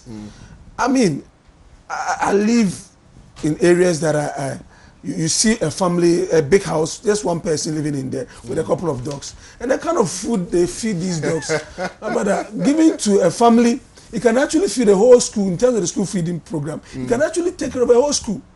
But because of the fact that gradually we are running away from this, our extended family system, people make the monies and it just stays within. Let's find a way of extending helping hands. I mean, to our, because you see, you know the person's other siblings or other family members, and they are literally struggling to make ends meet for themselves. And this person is like, good number of cars parked and he's not even using them. He's living a life that is he himself. The big man syndrome. I mean, and you see the person, the dogs, just dogs and dogs and dogs. And these dogs are not costing like $1,000. Some of dogs, these dogs are $2,000-$3,000 and all that. I mean, I look at some of them. I mean, it's good to have 1 or 2 dogs to take care of it. But some of them, 10 dogs, 5 dogs, taking them to hospital. When your family in the village, they are not even getting access to medical care. Let's find a way of trying to at least make sure that we deepen this our extended family system. Let's extend helping hands. And also to even these churches, I mean, they also need to help. You have churches who make all these monies and the only person who sees to have the glory of God around or surrounding him is the pastor. And the other people struggling. Let's also find a way of using all these institutions to spread the wealth and help our people. If the church can create employment avenues, let's help. If we can give soft loans to people to, so I mean, start something. Let's be each other's keeper and help it. I'm sure the $1 million will help ameliorate all these problems. See, not all these problems, but the point is, it will help. $1 million per constituency will equally help. And I think beyond that, there are other. You see, governance is in this format. What a government needs to do is not necessarily going out there dashing money. Okay. When you create a needed environment, when taxes are not off the roof, when people are getting power to do their business, because see, along the line during the power crisis from 2007 and the past couple of years in NDC administration, a lot of small scale businesses, these are ladies who are into these salon, hairdressing salons and all that, barbering shops and all that, some of them literally shut down because they could not operate. So if government can provide them that, they will be able to do business. I knew the NDC government brought in some solar. Let's expand it. Okay. Make sure that at least a good number of these small scale enterprises get access to these solar panels and help do their business. Let's help each other. Madam Susan, this has been a perennial issue. It's not a one-day problem. It's something that has existed for quite some time now. Do you think that we'll get to the point where women would not just women, I mean Ghanaians would not migrate from here to other parts of the world in search of greener pastures, which in fact there isn't. Are you able to tell if this current administration will be able to put measures in place and create an enabling environment to be able to make sure that people would get work to do, to be able to also ensure that they will make some monies for themselves, which will prevent them from traveling abroad? People will definitely not stop traveling abroad. but you would want them to go well prepared. You find graduates who, are your mates and think that, they are greener pastures out there and would go, and some of them make it, but not all of them make it. So you definitely can't stop people from traveling. I mean, even people who have a good life here sometimes want to move out. Some people have itchy feet and want to just go. But the thing about this is that the push factors have to be such that people don't go and endanger themselves. Like I said, you can't stop people from going, but you have these agencies.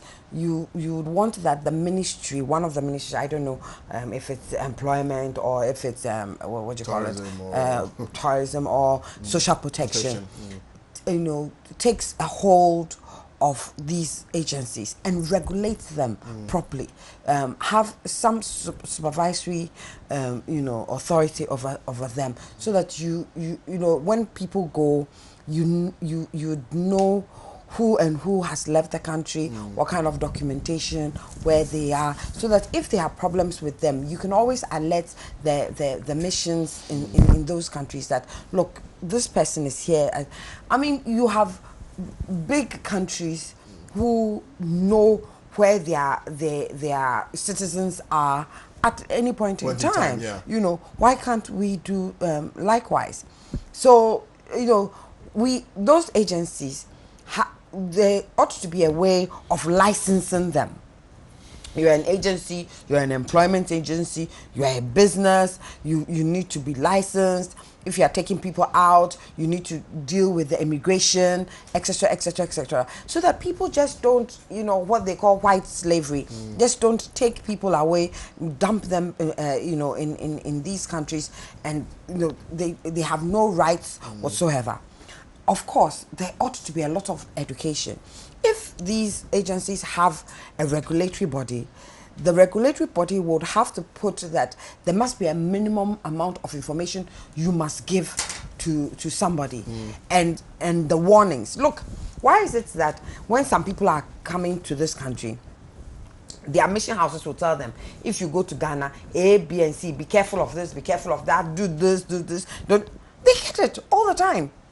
Once they say they are going, they are coming to Africa, and they will take that peculiar country and give them a profile. Sometimes, they may give a profile that even the people in the country may not recognize, but it is a warning to that person. You will find recalcitrant people still going, but at least the country has taken the steps to warn you about certain things. Some of these girls walk in blind. They are promised jobs as nurses, etc., and then they go, and then they are now housemates. Of course, their passports are seized, they become slaves to this, but we ought to take care of our vulnerable, because people will always be vulnerable, not necessarily by poverty, but just by certain circumstances that they want to move out, and we must protect them. So I think that regulation is important. Regulating, licensing this and regulating, and then of course the education. We need to educate our people, on the dangers, and let them then make those choices. But at least let them have the knowledge that these are things that can happen to them, and if you give them the warnings, then you can also give them the tools to find ways and means of coming out. But if they walk in blind, then of course they have no tools to sort of help them. The person is going, you said, look, at the normal circumstances, can anybody seize your passport? Anybody who does that, that means the person has an ulterior motive, refuse the passport, asks to be brought back, asks for the mission. This is the mission's number. This is the person to get in contact with. When somebody goes and something is like that is happening, then they know that something. But if they go and somebody says, oh, bring your passports and bring your tickets, and they say, maybe they think, oh, it's part of the norm, it's nothing really, let me do that. You understand? But we must learn to teach our people and give them the skills to protect themselves. Certainly. You know, I just give a mandate, like little children. You know, we hear the abuse of children all the time, but you know that in certain jurisdictions they will tell a child that if this person touches you here, it's inappropriate. So as soon as the person touches you here, tell mommy or tell daddy or tell some grown-up person. So children there have an idea of what inappropriate touching is. Our children here probably have no idea of what inappropriate touching is. Somebody touches them and they think that, oh, it's okay, you know. They have not been given the tools. The same way, we need to give our people the tools to protect themselves, so that when they find themselves in such situations, you know, they can, you know, sort of fight back. Very well. But I think regulation, of course, he talked about poverty alleviation, that the environment must be such that people have a dream. A Ghanaian dream. You know, when people can dream of a better future in their own country, they may be less willing to move out. You know, and so it's not just the government, but all of us must put our shoulders to wheel to ensure that there is a Ghanaian dream. We can aspire for better. That you know, you can start off and say, I can achieve anything in my country. You know, and go ahead and achieve it. And put people's stories out there. Because actually, if you look at it, the people who have achieved the greatest successes achieved them here. They didn't achieve them abroad and come here. They may have gone abroad for a broader perspective, but most of the achievements are here. Why do people come from outside this country and become rich? You know, you have foreigners come in here, they see the potential, they see the opportunities, and they come and they take advantage of it here. And yet we here don't seem to the take issue as of a... capital, perhaps, you know, capital to start a Well, business you know, has always been well, the problem. some people say it's not just capital, it's an idea. Start off with the idea, work at it. We are fast becoming a society where we want instant gratification. People want to be rich overnight. They don't want to take the steps that, you know, that will take them to the success. They want to jump immediately. But a lot of the people who have been successful here, if you go and ask them their stories, you know, they didn't start off with big monies. They started off with an idea and persistence. Very well. You know, so you find that their businesses here, a lot of the financial, you know, the beige capital, the whatever, you listen to their stories. It wasn't that they started off with big monies, but they started off with a certain idea and they persisted, and money followed. You get money will follow when you have the idea and you have the necessary attitude, the persistence, the determination to and the willingness to start small. You know, I think that is it. We need to give our young people a Ghanaian dream that you can make it in this country. It may be tough, it may be difficult, but it's not easier outside, yes, and it's not impossible. Yeah, there's the issue of allurement. Indeed, I mean, they've made very valid points with respect to the travel and tour agencies and all of that. We have had to, if you like, reject some of the adverts that have been brought here because we found out that it wasn't really clear as to what the people were going to do and the amount of money involved, etc., etc., etc. I would want you to touch on the issue of allurement and what we need to do as a country to help push some of these things to the back so that people clearly would understand, you know, what the situation really is outside. Well, Kwame, good morning, and good morning to your viewers. Very well. I think that this is an issue that should be of concern to every well-meaning Ghanaian. And in fact, any well-meaning person, because the issue of migration is all over. It's not only in Ghana. It's happening. Libyans are migrating to Europe. Syrians are migrating to Turkey. And people are moving. But the main thing we need to look at is what is the push factor? What is making people move from one point to the other? And like my friends have just put right, in our special case, the dominant push factor could be linked to the very conditions of the people that are going to the Middle East. and in this special case, women. I think that you cannot just discuss the issue of migration of our people in isolation. It's interrelated to what is happening here, how we are managing our economy, how the people are benefiting or seeing their hopes being realized and so on. And so I think that it is important that within the framework we look at regulation, within the framework we look at how we are able to censor adverts and so on, and the operations of some of these agencies that send our people there. But the main issue, the crux of the matter, is how we organize society and how we're able to give hope to our people and how we're able to let them know that they can make it here and guide them through those processes. In the history of this country, at a point, we're actually importing labor. I mean, from other countries. And so we should ask ourselves that at that time, what were we doing right? That we were actually in short supply of labor, that we were bringing people from out the country to work in, and now we have to be going somewhere else to work. And so I think that it has to do with how we're organizing our society, the orientation that leadership is underpinning leadership's direction as far as policy formulation and so on is concerned. And I believe that we need to get to the table. I am entreating the new regime that we should look at other means of doing things. It's rather unfortunate that they've already started on the tangent of, following suit with the IMF deal and all that. But I think that we actually need to sit down as a people and find innovative ways of how we organize ourselves as a people, how we give hope to our people, because people would always want a better life. People would always want to get the basic amenities of life. People would always want to be comfortable. And so how our governments, which have which has a mandate, which we've entrusted our destiny into as far as regulating our life and so on is concerned, ought to get to the table, ought to get to work in terms of coming up with ideas that will let the Ghanaian youth, that will let women, children, and everybody that's willing to move out stay in. And I think that once we come to the table to dialogue, we'll be able to come up with innovative ideas. Very well. Thank you very much. And you can send your views, comments to 05607421139, 05607421139.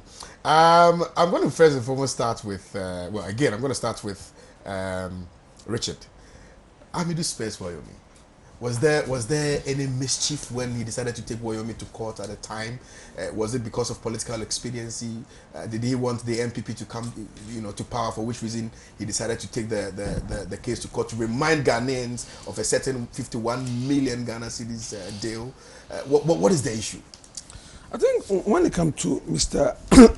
Amidu and Alfred Abesui Wayomi, his attitude over the period has been that he thought that Mr. Wayomi was undeserving of the amount paid to him and was fraudulently paid to him. And indeed, Ghanaians ought to do everything humanly possible and legally possible to retrieve our monies. And he thought that the then government, which he was part of the NDC government, was not doing much in terms of retrieving the money for the country. So that's really agitated his mind to go to the extent of going to the courts and even pursuing it. And indeed, he has shown that whatever you're doing it out of good faith. Because one, I do remember that over the period when he was sacked as an attorney general, remember, that was what led to his sacking. Very well. The fact that he thought that he needed to fight this, and he fought it forcefully. It led to his being sacked as an attorney general. And he never relented on his effort wanting to help the country retrieve the money. He went further to chase this money when he realized that the government and the various attorney generals were literally sleeping in terms of putting up the necessary legal argument and also making sure that whatever that ought to be done is done to retrieve the money. So he went to the court and he actually secured the judgment for the country. That indeed the court told us that these monies were paid wrongly, and as such we need to retrieve the money. And when that judgment came in, we thought that the NDC government and the then Attorney General will speed up process or fast track the process in retrieving the monies. And he felt that indeed, no, these people were rather sleeping on the job and they were not putting in enough effort in retrieving the monies. And it was getting to a point where people were even more agitated, because I remember along the line, when Mr. Woyomi had gone to some shopping mall with his family to go and have, I think, dinner or some of a sort. In the course of that, somebody literally accosted the man and asked that he wanted to take the money for Ghanaians. I didn't know how the person was thinking, whether Mr. Woyomi was moving with a truck full of money, wherever he goes. And see, that is how Ghanaians perceive the whole thing. People were angry. People thought that that sort of money could have gone into a lot of things. You could have transferred this subject that we are talking about. I mean, if these women are brought into the country and have been given to them as money to go into some trade of a sort, I'm sure you would have helped them in one way or the other. So indeed, the whole country were really livid. And not even only people from the other political parties, but even people within the NDC themselves. Father, you know what? Woyomi was not deserving of that money. And some of the people within the NDC communication team, some of my friends said, you know what? They will not defend that particular matter on any platform, because they thought that government need to make sure that we receive our money, we retrieve it, whatever means possible. So along the line, he felt that things were not going right. Now judgment has been secured. Take the money. Government is not taking the money. Then it's okay. I'll go to court and compel Woyomi to give Ghanaians an overview, a general account as to how the monies were expended. That is where this cross-examination team became necessary. And the court granted him the decision to do same. And he said, you know what, now when the MPP government came to power, he had some conversation with the new Attorney General, and he been guaranteed that, you know what, we are going to do everything legally possible to make sure that these monies are retrieved. Remember Martin Amidu? After he was sacked, and he realized that some attempts were being made to retrieve them, he sat back, watched for some time. When he realized that things were not done properly, then he came back to go and secure the judgment. And afterwards, when Madam Loretta became Attorney General, he went back. Loretta, you mean? Yeah, went back, sat back, watched for some time, and still realized that, you know what ought to be done. And even what even angered him was that Madam Narita has already filed this in court, wanting to do the cross-examination of Mr. Amidu. Before the moment comes, he has gone to withdraw it. So that made him, okay, why? There was no need for that. Why warranted that withdrawal? So he went in that, you know what, I'm also a party to this case, because I actually even secured this judgment. So the court also gave him the listen to do the cross-examination. So he had had a conversation with the new Attorney General, Madam Kufu.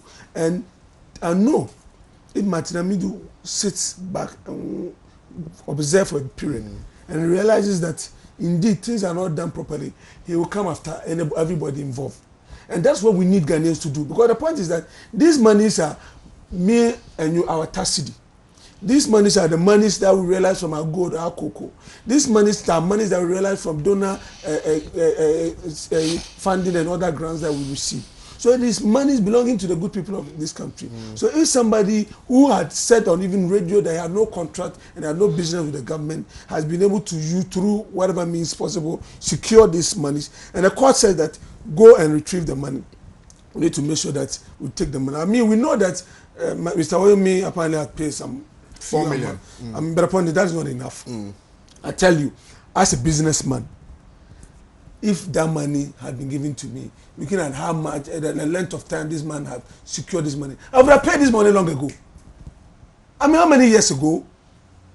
And the money was, and if you are looking at the dollar index now, then literally the money has depreciated to over 50%.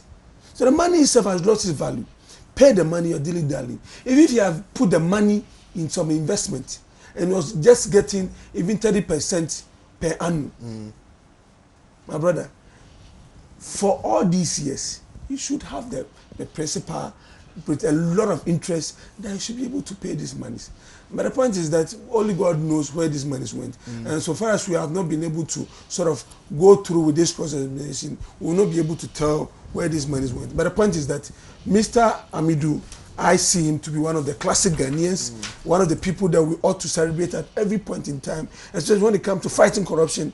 we need to celebrate him. People might not want to like him because maybe he stood against his party and all that. But at every point in time, we should have several amidus in various political parties. People who stand against the status quo and fight for the cause of the country, fight for the ordinary people without really looking at political affiliation. Because the point is that everything has been politicized, that when we come on platforms, you see this issue to be blue. And because this person finds himself with the MPP or NDC, then we try to defend it in a way and try to rubbish it or explain ourselves away. We can't do that to build our country. For instance, a moment came that people were even defending criminals. Somebody goes to beat somebody, slap somebody, goes to kill somebody, and they say the person is MPP, the person is NDC. The moment we do that, that political cloud that we put these people in saved them. And he saved the day for them. And if we continue to do that, like I've been saying every time and again, that if we continue to approach things from that angle, a time will come when armed robbers are coming to your house. They will either wear MPP t-shirt or NDC t-shirt or CPP t-shirt. No. Because when they get there and they are arrested, they know that NDC will assemble communicators to defend them. MPP will assemble communicators to defend them. CPP would also engineer some communication team to go and do defend them. So let's move away. Let's migrate from this normal way of doing things, this business as usual approach of building a nation, and see and focus on wanting to at least look at Ghana first. Because Ghana first, where you come from first, before political parties. Very well. The country should matter more to every one of us.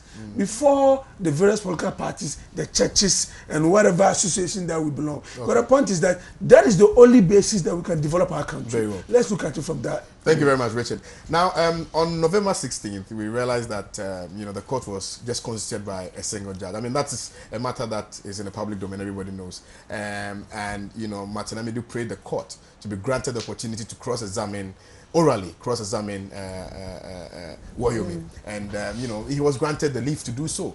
Now, it was contested keenly within the legal fraternity that there was no locus whatsoever for the court to grant that that leave to Martin Amidu to cross-examine Wayomi. Indeed, they said that was within the purview or the remit of the AG. Now, fast forward, there's a new administration. Martin Amidu has come to withdraw the case. Indeed, when he was in court, he said that he's been promised by the new Attorney General, Madam Gloria Kufu, that she's going to deal with all judgment debt. People have raised a lot of concerns about this particular issue. Indeed, some people are alleging that he went to court just to remind Ghanaians to vote against the NDC, owing to the fact that they feel that, Ghanaians had forgotten about the judgment debt issue, etc., etc. Do you think that there was a mischief behind the whole resuscitating or reviving the Wayomi issue, or there was a legitimate case or question to be answered in court? Why would you think it's mischievous? I mean, he believed that the previous government was not working hard enough to do it, and he says, no, you're not working hard enough. Somebody has promised that they will do better, and so do away with this government. There's nothing mischievous there. This is upfront. Okay. I mean, and there's nothing wrong with that. I mean, people take a stance, people pick up a cause, and they fight for that cause. And as long as they don't do underhand things or they don't do criminal things, and they say, this is my cause and I'm fighting fairly, it was within his right to say, don't vote for this government because they have allowed your taxpayers' monies to go, and they are not making an effort to fight to retrieve it. So for me, there's no mischief behind. We all knew that he brought it up as a campaign issue.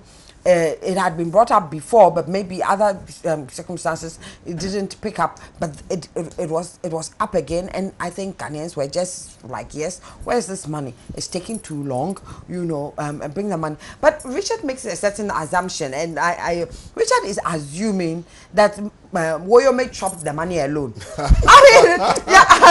Really, you get it. For all you know, the money was dispersed in such a way that it's difficult to retrieve. I gave you 10 cities, bring it. I mean, so You get it. Because the way he's talking, he said, "Oh, if you had put it there as a business, you would have got it." Before you know, as soon as the money came, it was shared. So you think he only had 4 million? That's why he got 4 million. Maybe because he probably look. I always say that Boyomi did not think about it alone and do it alone and got the money alone. You understand? It's not possible. It's not possible. I mean, there must have been some other actors in it who were facilitating. So they spent the 47.1 million. So the thing is that, so it's very possible. I mean, Richard may be right, but that is assumption. My assumption is that the money was not, chopped by one person. Probably other people in helping to facilitate the process, got their percentages from it, and it may be a little difficult to retrieve it. We do not know about that. What we know, is that Woyomi has the money. Yes, Woyo has the money because he was the face of it. I'm just making that assumption. Very well. But either way, it's possible. The money should be brought back. I mean, whether it was dispersed to 10,000 other people, the money should be brought back. And no excuses should be found. I mean, using the legal, trickery to say that and that. I mean, there's just you can use legal means in so many ways to stall a process, and not actually go ahead to do what is. Martin Amidou says that the money was not given properly.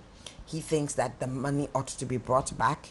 He wanted to do a cross-examination and make sure that the truth was laid bare and etc. etc. However, he has been promised now that will be looked at. So he says, okay, I'm sure that given the type of personality we've seen him to be, if it's not done, he will pick it up again. And I think that the new Attorney General should hasten with it. We were promised also by Marita Brew that we're going to retrieve same. But so what is the difference between Marita Brew and the thing is that it was also an MPP promise.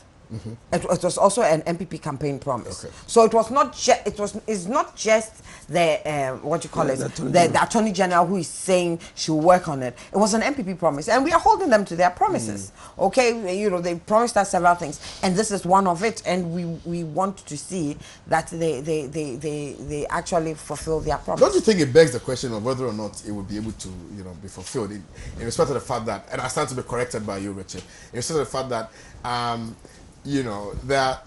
it appears that the MPP is trying to move away from some of the promises they've made. We've never moved away from any of them. And so I'm a bit. Which promise have you moved away from? Give me one. No, I mean when is it Ken Ofurata? Yeah, when he was being vetted. There were some in fact, the payment of the allowances and all of that. It's not. Never moved. Even Dr. Baumia said that our March budget of DKM. No, DKM, yes. I'll say that one. He said it's not. Dr. Baumia has said Dr. Baumia has said that the allowances to nursing training allowances starting March, it will be in a March budget. Okay.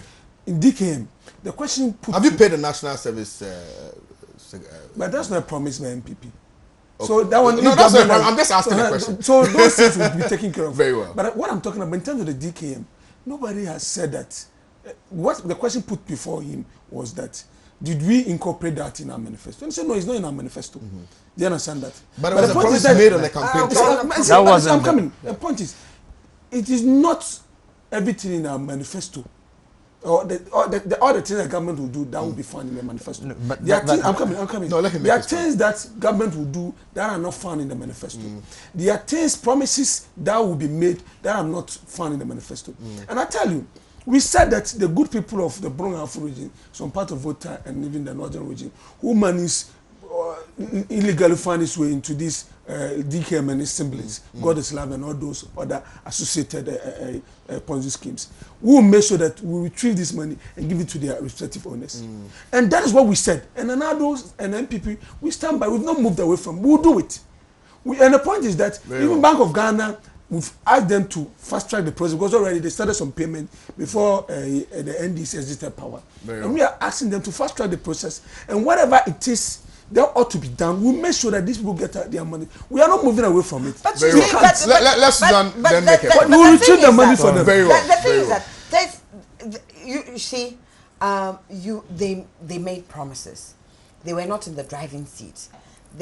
We will hear a lot of that, where they will come and say, "Oh, we didn't find it as the way we thought it was." Is it why they started making allegations about some missing 7 billion and 13.9 million dollars? This your question is very mischievous. No. It's thrown in mischief and garnished in propaganda. No, but the 7 billion is there. But it's in the public domain. And so we'll see a lot I can't of do that mischief on my in the first year, where a lot of it will be thrown back to Mahama's government and say, "Oh, but well, this was that. We didn't find this. We didn't find." And the thing is that when you are outside, you may make certain promises. When you come and you are on the seat, you may realize that those promises are not feasible. tougher. Yes, are maybe tough to fulfill, or the time in which you want to fulfill them may not necessarily be there. You just have 4 years, and the processes that will take for those promises to come into fruition will be more than the 4 years. Very well. What the MPP need to do is to manage our expectations and tell us, not be blaming the Mahama government, because we voted the Mahama government out. Okay. And so not be blaming, but telling us, and be transparent and saying, okay, this promise, but this is what we have to go through to this. So it may not be coming tomorrow, but it may come at a certain period. Very you understand? And keep us abreast with the efforts into making the promises come true. Very well.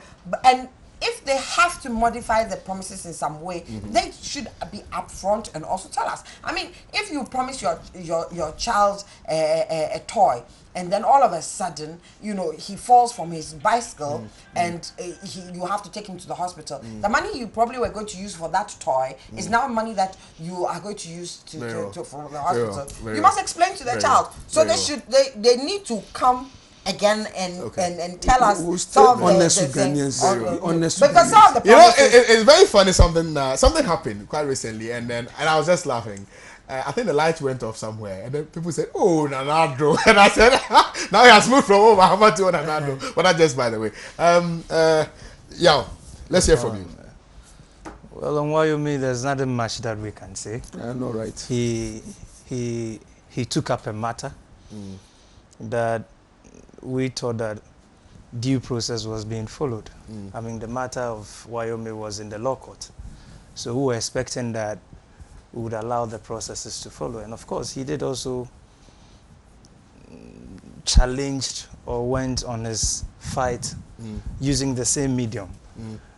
Now he's saying that he's not interested in pursuing the matter anymore. And that is where I would like to think that why now the sudden change in interest in the Wyoming matter. And so he allows people to read all sorts of meanings into his intention.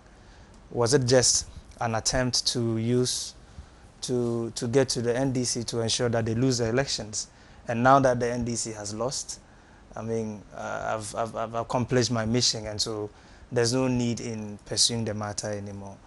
I would want to ask that in barely about a month that this regime took over, the significant things that they've done to assure Wyoming that indeed they are going to pursue a different route or approach. Can I? No, I'm looking at the name. I mean, yeah, Amidu. Rather. Sorry.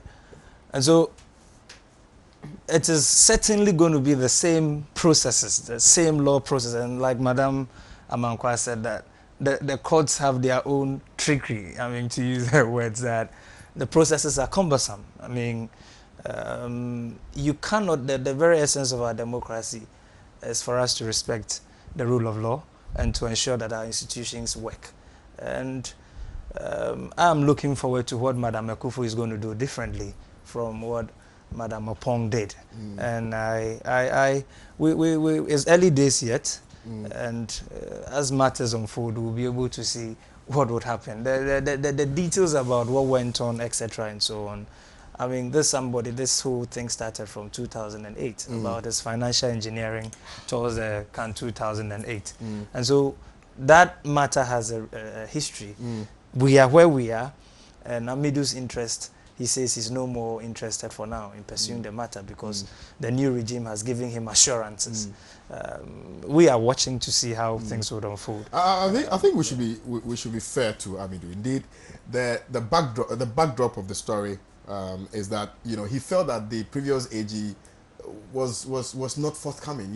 Indeed, if you recall, he made the point that he decided to actually go to court because he felt that the AG decided to retreat and withdraw the application with liberty to refile. And he, in his own opinion, he didn't know why the AG would want to do so, given the fact that the court had actually instructed, giving you that instruction to retrieve the monies that was given to Wyoming. Don't you think it's a fair argument to make? Well, it is, because I mean those are some of the things that the law processes allows us. I don't think that the former AG was working against the law.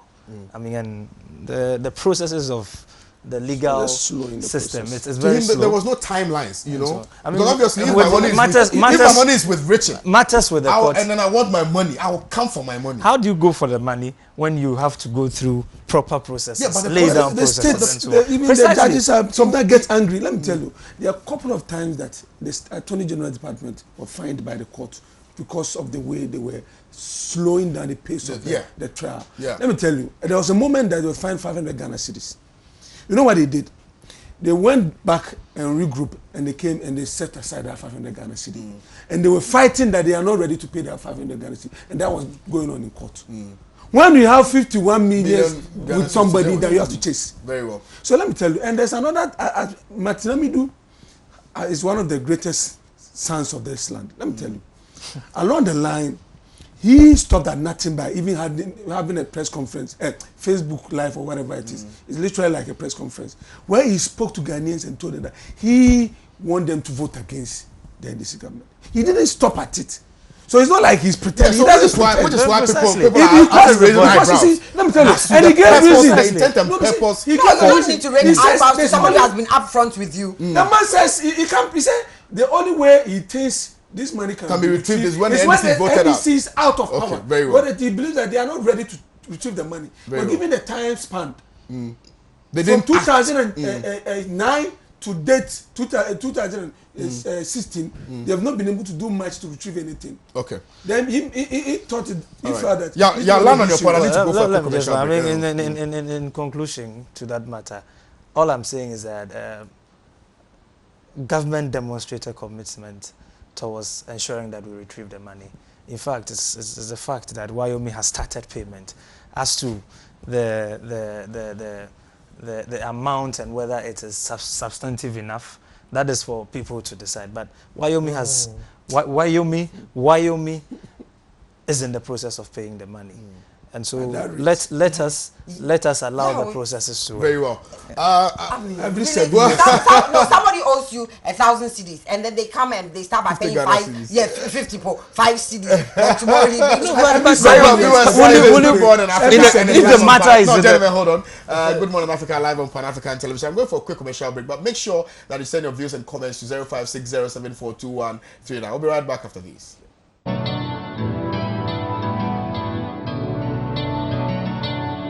It's a beautiful day.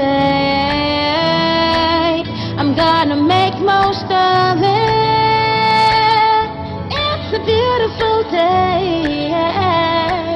A day to share with you. You make my world go round. Yeah, yeah. It's really got me saying, Nasco. Brings home happiness.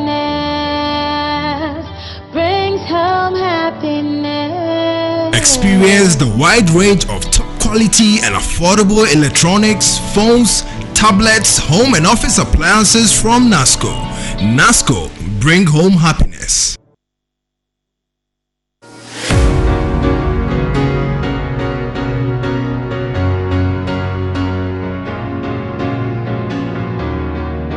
How much is this? 600. Wonderful. I think I'll take this one. But what's your size? 44. This is 43. I can tell you 44.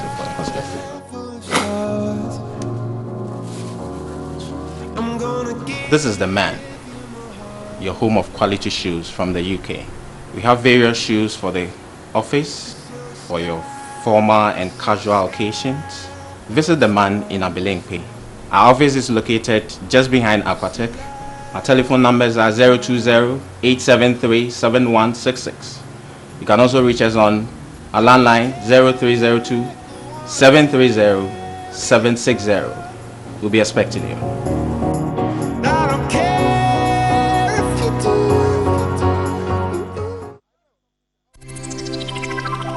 For over 20 years, Citylight has brightened your world. We give our customers value for money.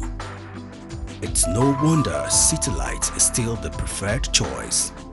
Citylight is the one-stop shop for conduit fittings, cables, switches, lights and wiring accessories. Now open in Takrady, Citylight, the ultimate in lighting.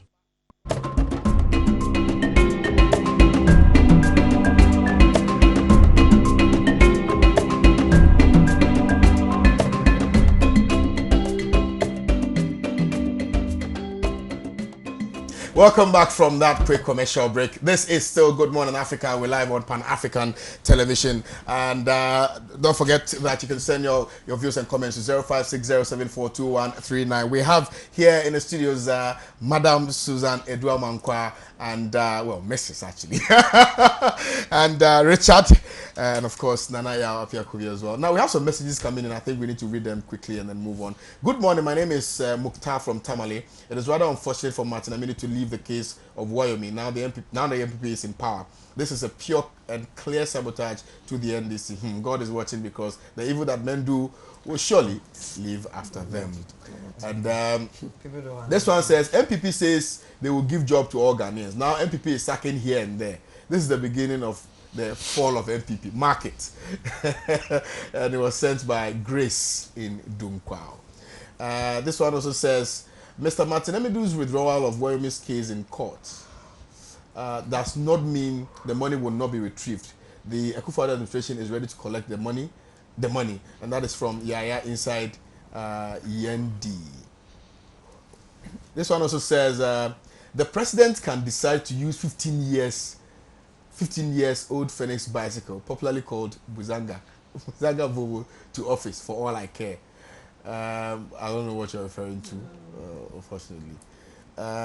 This one says, good morning, Kwame. Very good morning to all your guests in the studio and good morning to all Ghanaians. It's my first time watching the show, but truth be told, I really love your show. I love your costume, Kwame. Thank you very much, sir. You're looking good in that costume. Thank you very much. Keep the fire burning. This one says, outfit actually. It's quite simple. Comrade Martin never forgave the NDC for sacking him and therefore wanted to pay the NDC back. And now the NDC is out. He feels he has achieved his objective. MKD sent this one from Kumasi. I'm going to be reading a little more of your stories, but comments. But we have some other topics to look at. Government is committed to IMF deal, and that is on the front page of the Daily Graphic. Let me start first and foremost with you, Madam Susan.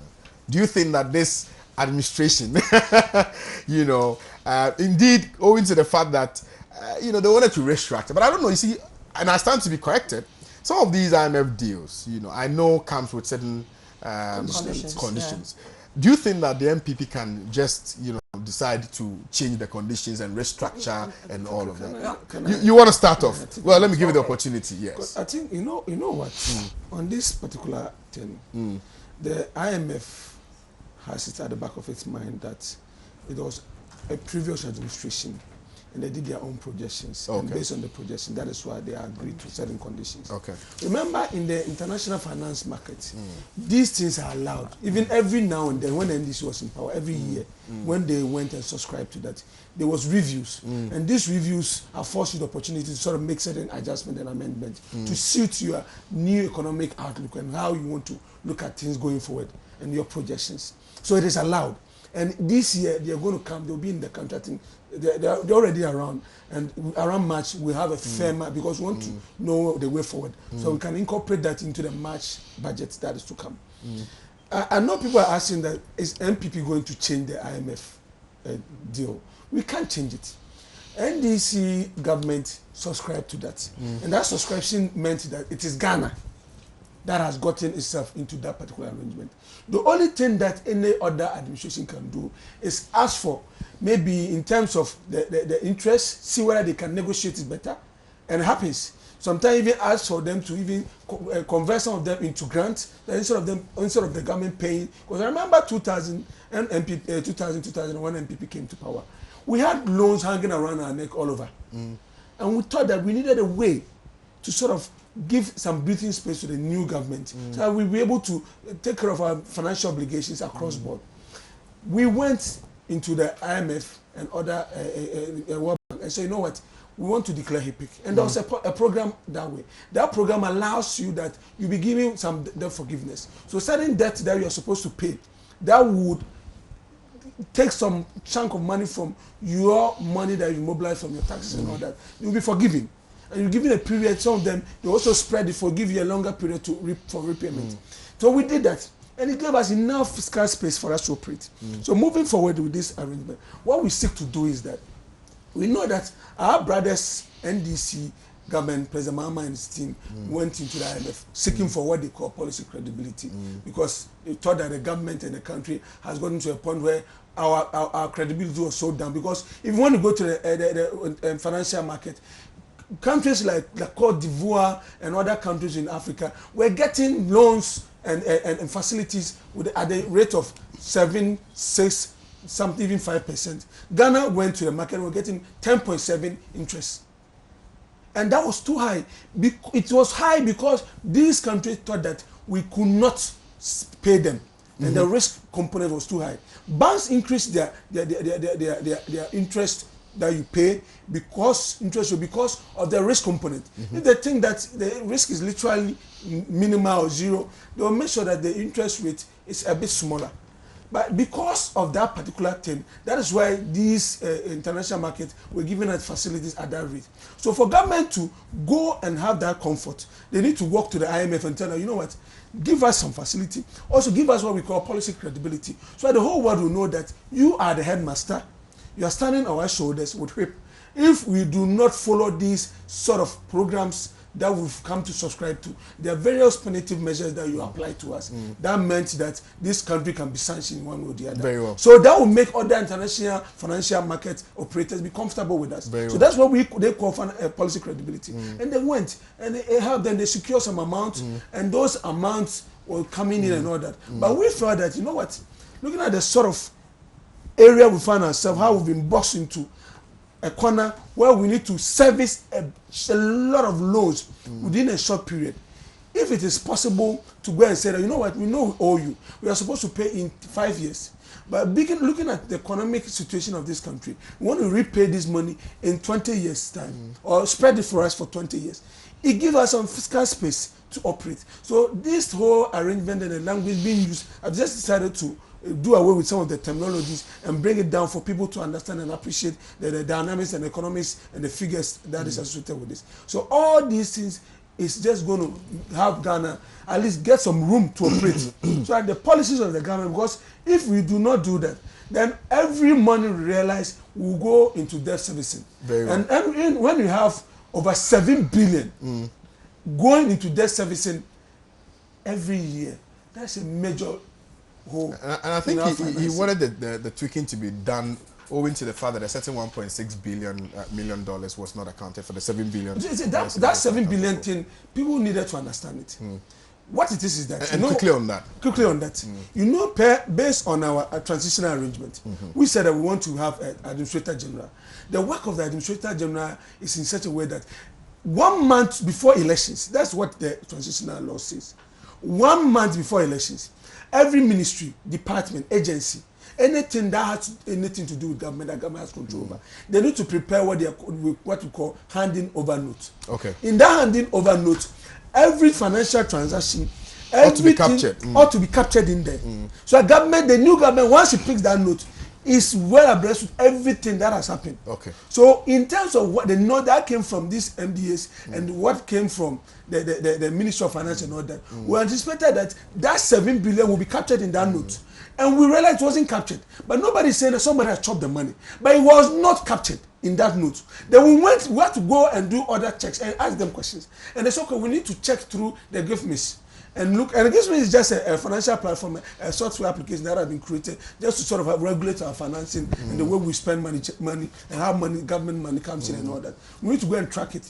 So our difficulty was that you provided details and figures from every other area and every other amount that has been expended by the government over the period. How come that in terms of this 7 billion that was expended by the various MDAs and ministry departments and some of the agencies and other governmental institutions, you did not put them in those handing over notes? That was where the question came from. Very well. So we don't take people to understand this. And the point is that people have been asking, why do you have to go to the public? My brother, we owe a duty to the good people of this country. Yeah. To I actually asked you that. I actually asked you that question relative to what was said by Mr. Kenneth Oriata. No Indeed, problem. he intimated that the bailout program with the IMF may require tweaking after the nation's new administration revealed that 7 billion in expenses were not accounted for by the previous government. Yeah. The finance minister said the government is in talks with the IMF and will seek to finalize an audit of the undisclosed spending by February 15, 2017. Minister of Finance Kenneth Oriata told reporters in the capital of Accra, Accra on Sunday, once the financing gap is established, the government will determine how it wants to raise funds for the shortfall. Oriata indicated. By the end of the IMF visit, the process of discovery and certainty and validation would have gone a long way. The task is a lot more than we anticipated with regards to the arrest. Ghana's new administration under President Akufo-Addo has said the country's budget deficit for 2016 will be close to double digits after the discovery of the arrest. The IMF is holding talks with Ghana as part of a $918 million 3-year credit deal agreed in 2005 after spending ballooned and revenue from commodities such as oil and gold plunged due to a global slump. I'll come to you, Madam Susanna, but let me first and foremost hear from this last one is the yes, sorry. Please, just quickly. We have just some. See, when it comes to figures and the way you deal with IMF, if you do not present the right figures, okay. if you do not give the proper outlook, you can be punished. Okay. I remember 1999, the then NDC government presented some figures that were not accurate to the IMF. This country, Ghana, was punished and fined to pay $32 million. Very well. So when it comes to this particular thing, I know government, if you do not negotiate our way very well, the IMF, because they know. Let me hear from you, Nanaya, on this subject matter. Well, Kwame, if we have this discussion without recourse to the context within which and the posturing of the NPP during the electioneering campaign, we will miss the focus. I mean, in the run-up to the elections, we had commentary from the NPP. We heard them say that the IMF, going to the IMF is not an option. Going to the IMF was a bad deal. The country has been surrounded to the IMF for Ghanaian young people not to get employment. They are going to ensure that when they come, they will take off the IMF deal. And so we heard most of their political commentators and their commentary against the IMF. Now, the sudden signals that our finance minister is sending, that government is committed to the IMF deal, I mean, it leaves us to ask questions as to whether indeed the paradigm shift that we're expecting as far as the economic policy that the NPP will take was concerned was really what we are seeing. And so if you knew that once the government negotiates, and like my brother was saying, that once the government negotiates and we are in already, nothing could be said about it. Why is it that in the run-up to the elections, you made a lot of noise that when you come, you are going to get us off the IMF and so on? I am of the view that our dealings with the Bretton Woods institutions as an economic management alternative to what we can do, our homegrown approach to development, is something that we are at a point in our development that we should really look at. I mean, under the current situation that the previous regime found itself, we thought it wise that that was the way to go, at least in operating within the neoliberal economic model and getting policy credibility and so on, so that you can be afloat. But moving forward as a country, I think that we should exploit other alternatives as far as the economic policies and how we think we should develop as a country is concerned. It is no doubt that these dealings with the IMF comes with conditionalities, and you would actually have to subject yourself to some discipline in order to keep the macroeconomic indicators, etc., and so on. But really, we should be looking at the other side of monitoring our growth as a country rather than just these figures and so on. So moving forward, I mean, I was quite hopeful when the NPP was making a lot of statements against the IMF. I was looking forward to a paradigm shift. But of course, we know their history and their position as far as their dealings with some of these institutions are concerned. So I knew that it was going nowhere. It was just diversion, and it was just the usual, I mean, just saying things so that you get power. And once you are confronted with power, you come to the real issues and you realize that there's nowhere that you have to turn. I am quite surprised, and I'm hoping, I mean, it's early days yet for this regime. We are looking at what will go into the renegotiation of the deal.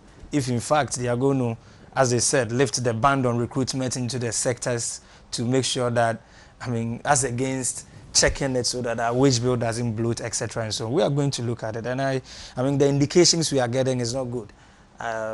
You are hearing about already the sacking of, I mean, NSS, government workers, and the refilling of those spots and so on. These are avenues that, I mean, for me, they are indications that in terms of innovative ideas to create an opening for people to get employment, I don't think that they are going to do anything substantially different from the norm.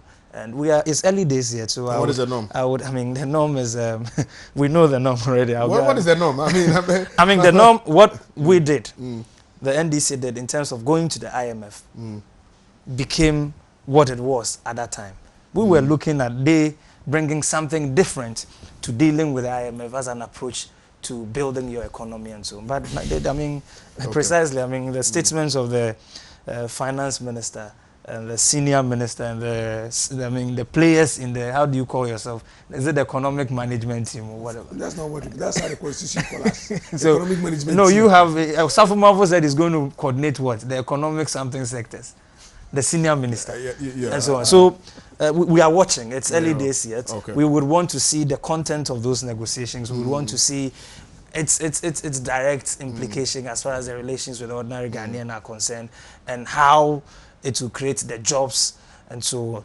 So, I mean, there's nothing much we can say. In principle, I think that it's about time as a country moving forward. We should look at a different or a more local approach to developing our system. Madam Susanna. Well, government is a continuum. I mean, there are certain things that you just can't stop and throw away, you know, especially if it has to do with certain agreements with external bodies. So you definitely would have to go and look at them again and review the things that you said on your political platform. I mean, there was no way they could come and... Are you by this referring to Tiko Jaba? By the way. You just don't come and throw things away. And of course, given their history, we knew they were not going to come and just throw the IMF away, they would definitely have to review, you know, the agreements that have gone on, and you know, and it's something that goes on. It's a constant thing. You look at the agreements and things like that. And I think that the IMF are open to such how would I say, renegotiations, etc., etc. You want the best for your country, and so you definitely will have to go and look at it and say, okay, maybe, you know, we can tweak this here, we can tweak that here, and ensure that look, the conditions that maybe pushed the Mahama government to go to the IMF wouldn't have changed in the 1 month that they've been in power. True. So those conditions are there. Your question has been answered. But no, but the point is that so you knew this. She's not objective. You knew this.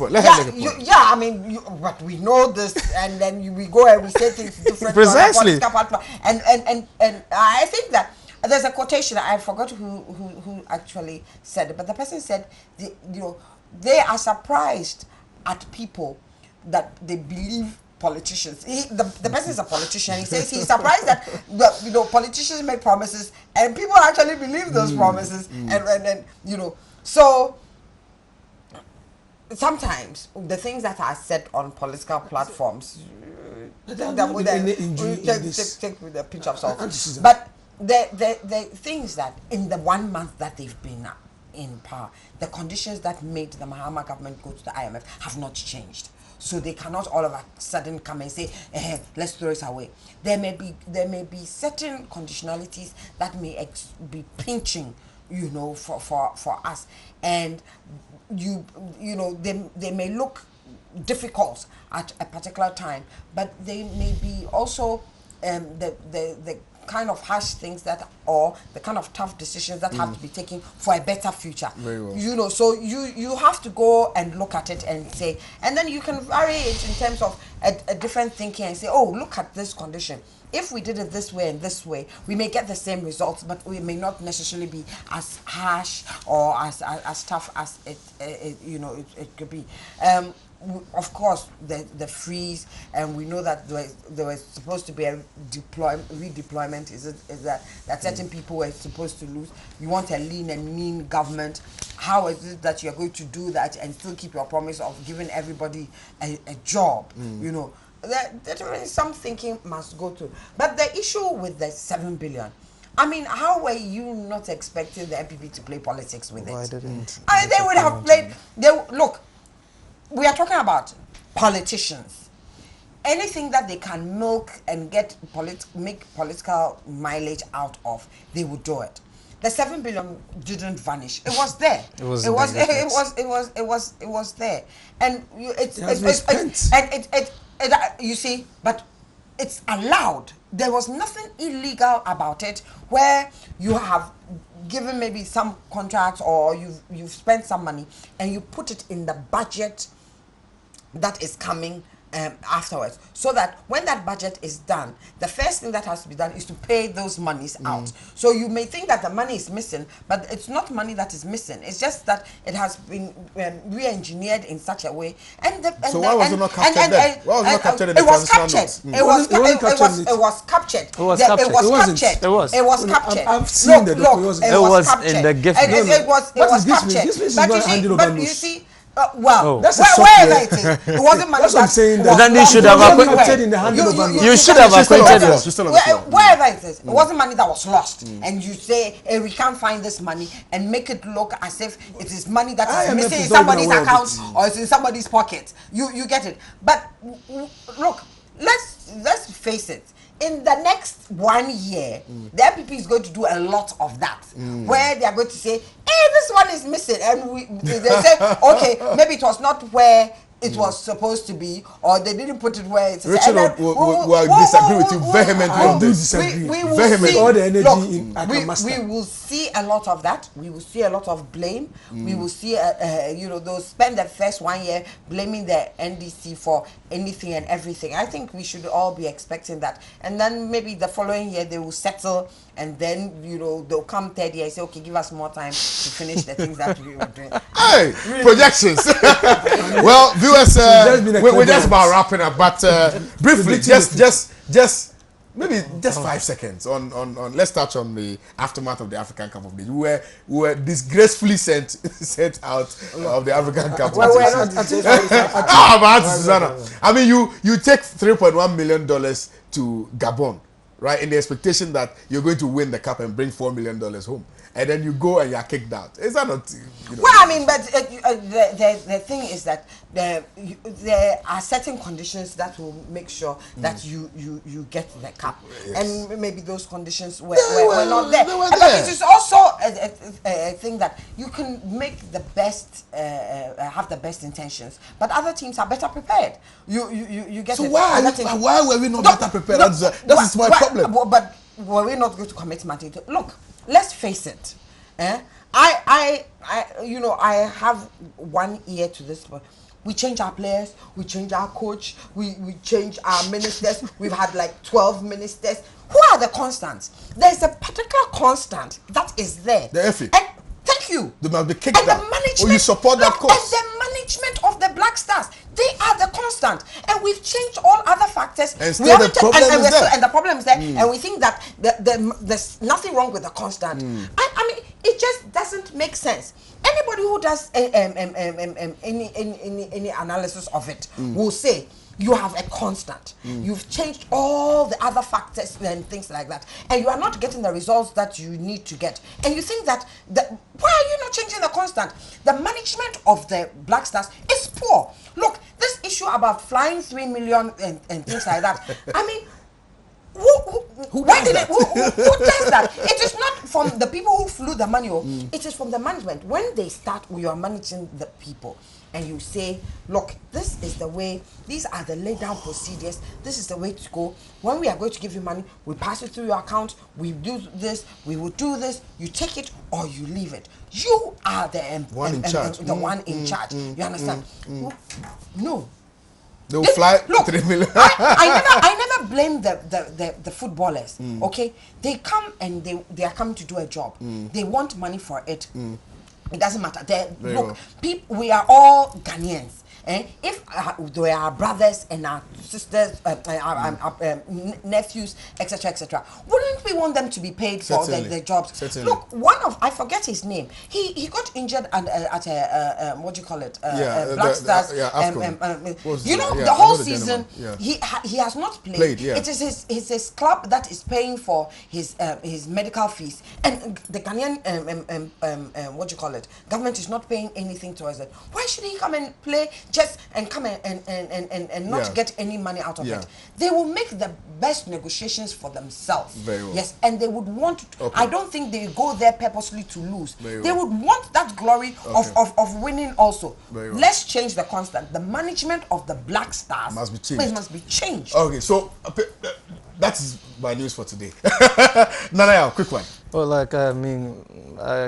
I would agree with Madam Susan that we've changed all the factors, the other factors. There's a constant that is, and we are not getting the needed results. So we need to look at that also. You are aware that the issue of coefficient, inefficiency, the issue of coefficient that the FA chairperson, Kwesi Nyantakyi, mentioned at the Jamafe Commission and so on, that they also pay themselves bonuses, winning bonuses and all that. I mean, that is one of the issues that is trending after the AFCON. And we need to look at that. We need to restructure the FA and so on. We all want the best for Ghana Richard, football. let me give you the last bite. Are you for the hashtag Nyantakyi must go? Or you think the FA must still be operational? I think there need to be some changes at the FA. Nobody will deny that. Okay. It's a known fact. And I mean, obviously, when people stay at certain places for too long a time, you realize that there will be a lot of things happening. Beyond absolute power. Very good. Beyond that, I thought that some of the players within the Black Star team, we need to just let them go and sleep. They are tired. Such as? You see, when don't worry, I'll get there. If you watch the last match that we played, the coach paraded some youthful players to like the 80th minute. Eight of them were. And these guys, did you see how they were playing? Committed. And they were attacked. attacking, and there was so much pressure on the other side. Then this last minute, they decided to just get some of the young boys out there and bring some. And then they scored us. These people will not even chase the ball. They are doing that abuse movement on the pitch. How can you win? Okay. When people are serious, and so from that moment, there was so much pressure on our side. So then I realized that, you know what, we need to change some of the players because there's so much complacency. They thought that they've practically secured the positions and the plays that they played. And regardless of what happens, whether they are active, they are playing very well, or whatever it is, their name has been written down on the stones of history that they ought to occupy that position in the team. Which players are you talking about, Richard? I mean, I mean, come on. So when I'm thinking that going forward, Samuel Jan should literally be allowed to possibly join the coaching team and just support. And come and do politics. Do you understand that? Why? No, I mean, make your point. I'll make a team. Yeah. So and some of the senior ones. But the point is that. But you only mentioned Samuel Jan, but you mentioned players. I mean, the day was literally on that particular day when he was also brought on. He didn't do much, but I thought that he is just coming from injury. Okay. So you can forgive him a bit. Do you understand that? And there's another old man who came on. Is it Ajiman Bedu? Oh gosh. And one defender. I mean, some of those people, you don't understand them. Very well. Very well. There was some guy whose name is Pate or whatever. Pate is a good player. That's excellent.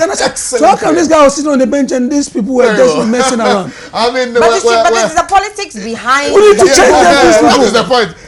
But I said my story for today is what Madam Susanna has said. Very well, thank you very much, guys, for coming. I appreciate your presence here. We have been talking to Madam Susanna Eduamankwa, second vice chairman of the CPP. Nana Yao Apia Kubi, a member of the NDC's communications team. Richard Asante Yebwa, who is a member of the MPP's communications team. Lady, gentlemen, thank you very much. I really appreciate your presence this morning. We have some messages coming in. This one says the approval of Madam Otiko of Ghana's parliament is very sad. How can they say because Otibles was approved in a wrong way, Madam Otiko should also be approved in such manner? Very sad for our democracy. For the first time in a political party that rode on insult to political power. Respectfully, if you can send the message again, I'll be glad. Landlord, please, if you can send it quick. This one says, good morning to you all. On Martin Amidu, he has achieved his goal, therefore no need to pursue again. But one thing is for sure, posterity will judge us all. This one says, thank you all for your good discussion. Thank you too.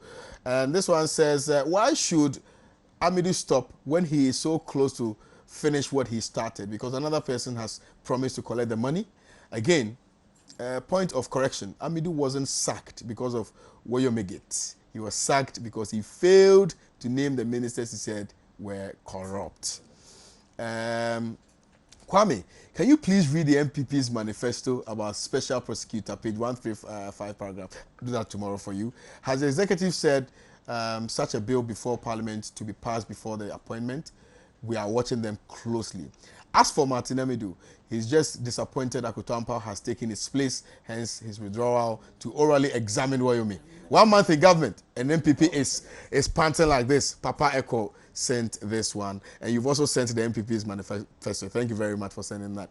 This one said, AU Farouk from Tamale. Good morning to you all. In fact, Mr. Martin Amidu has succeeded in using Wayomi Saga in bringing the MPP to power. Now he's no more interested in the case again. What a hypocrisy. Or what hypocrisy, actually. And this one says, it's quite simple. Comrade Martin never forgave the NDC for sacking him and therefore wanted to pay the NDC back. And now that the NDC is out, he feels he has achieved his objective. We all know Martin to be over ambitious, to have been chosen as a vice presidential candidate. When that eluded him, he thought that by lashing out the NDC, he could be considered for a position should the MPP win. Now that Danado has finally dashed his hopes, he has to bow out in shame. Very well. Now, a famous quotation of General de Gaulle, one-time president of France. Politicians do not believe whatever they say. I think that was what you're saying. And that politicians are surprised when people believe them. This one was sent from Kweu Befi Adumako. Kasam in the Ashanti region. And please tell us, will the fuel price be reduced? And Richard, your government promised to reduce fuel price, yet every day we they see increase. Anim sends that one. Amin sends that one. Our budget will come in. Okay, you know what? When you come next, we will look at this issue. Well, a big thank you to you for watching the news review segment. We'll be back after this commercial. Under deregulation, we don't have any. Thank you, guys. Madam Susanna, thank you. Thank It's a beautiful day. I'm gonna make most of it. It's a beautiful day. A day to share with you. You make my world go round. Yeah, yeah. It's really got me saying, Nasco brings home happiness. Brings home happiness. Experience the wide range of top quality and affordable electronics, phones, tablets, home and office appliances from Nasco. Nasco, bring home happiness.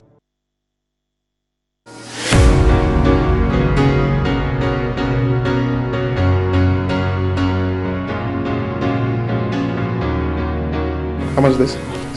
600. Wonderful. I think I'll take this one. But what's your size?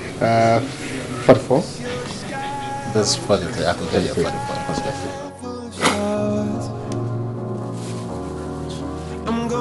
This is the man, your home of quality shoes from the UK. We have various shoes for the office, for your formal and casual occasions. Visit the man in Abink. Our office is located just behind Aquatech. Our telephone numbers are 020-873-7166. You can also reach us on our landline 0302-730-760. We'll be expecting you.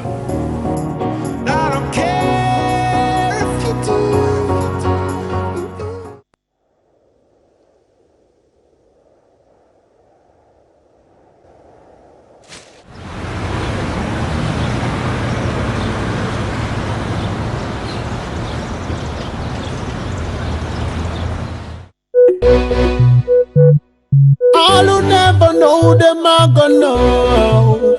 But why Baba Wala, show me make a see. I want to find my remedy. Waiting I go do for love. Cause the bad man never know what to do to get your love. Every day with the parole, I want you know. Say my girlie, oh, girlie, oh, I want to touch you, touch you. Say make I do anything for you.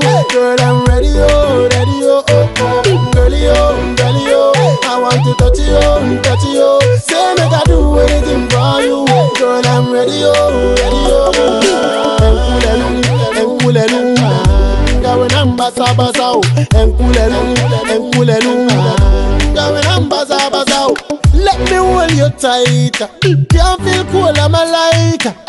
Gonna love you better. My touch make you feel a little lighter. I no fake man a real. One your friend who say every little argument sees. None can bust up the seal. No love is blind. Just my heart can see. Girlie oh, I want to touch you, touch you. Say make I do anything for you. Girl I'm ready oh, ready oh, oh, oh. Girlie oh, I want to touch you, touch you. Say make I do anything for you. Girl I'm ready oh, ready oh. Basa basa,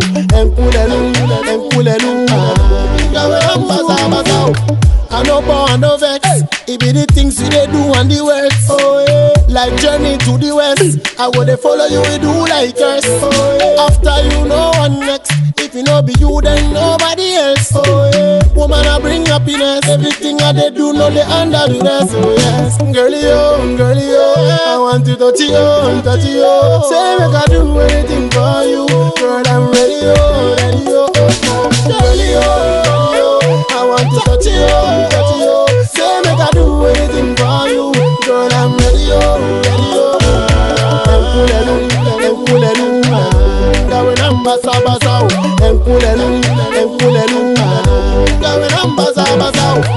Walla, show me make I see. I want to find my remedy. Waiting I go do for love.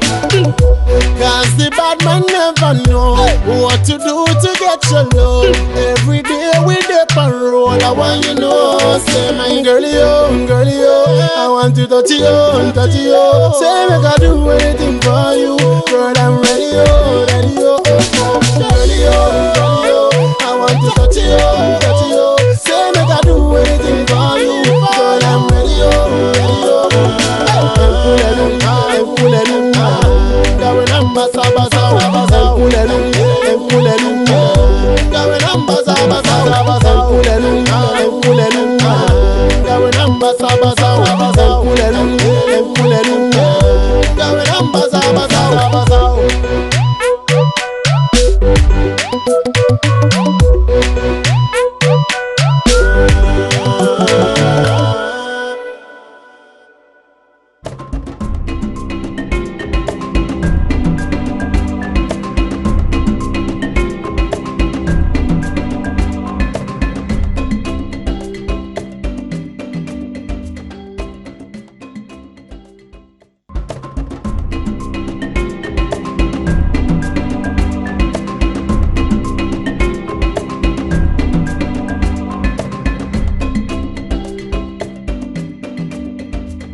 Welcome back from that wonderful music by Stonebwoy, and I've been joined in the studios by one of my favorite poets, spoken word artist and a playwright. His name is Oswald Okaite. I really like him a lot, and he does his poetry with some music, and he sings very well. We are going, beautiful, beautiful one day. But I'm reading of a story on social media about Coded 4S4 having an accident. I don't know if that is true, but if it is true, Coded, please get well soon. Get well soon. I think I've seen his picture on and his car on Flo Kingstone's page on Instagram. If it is true, Coded, please get well soon. Get well soon, and we'll definitely pay you a visit. Now, if you know, on Saturday, or even if you don't know, I'm telling you that on Saturday we're going to have a wonderful program here at the premises of Pan-African Television, and it's a play that is going to be held here, and it's dubbed In the Bag of a Woman, and it's originally written by the man Oswald Okaite, and I'm going to be talking to him pretty shortly. He's seated now. Oswald, welcome to Good Morning Africa. How are you doing, sir? I'm doing good. How do you do it? We are go. Sing this a little bit of that. Your voice. It'll be hard, we know, and the road will be muddy and rough, but we will get there. Heaven knows how we will get there. We know. Why do you mix poetry and music? Why? That's what spoken word is. That's not poetry. That's spoken word. Spoken word is the art of performing poetry with other theatrical elements. Okay. So some may do with ballet, some may do with painting, and some may do with music, acoustic. So sometimes you hear people do the performance and you have the background music, and I just decided to do canto. I'm not the first, it's been done, and that's the traditional African way, like a storytelling. We have the songs in Bible.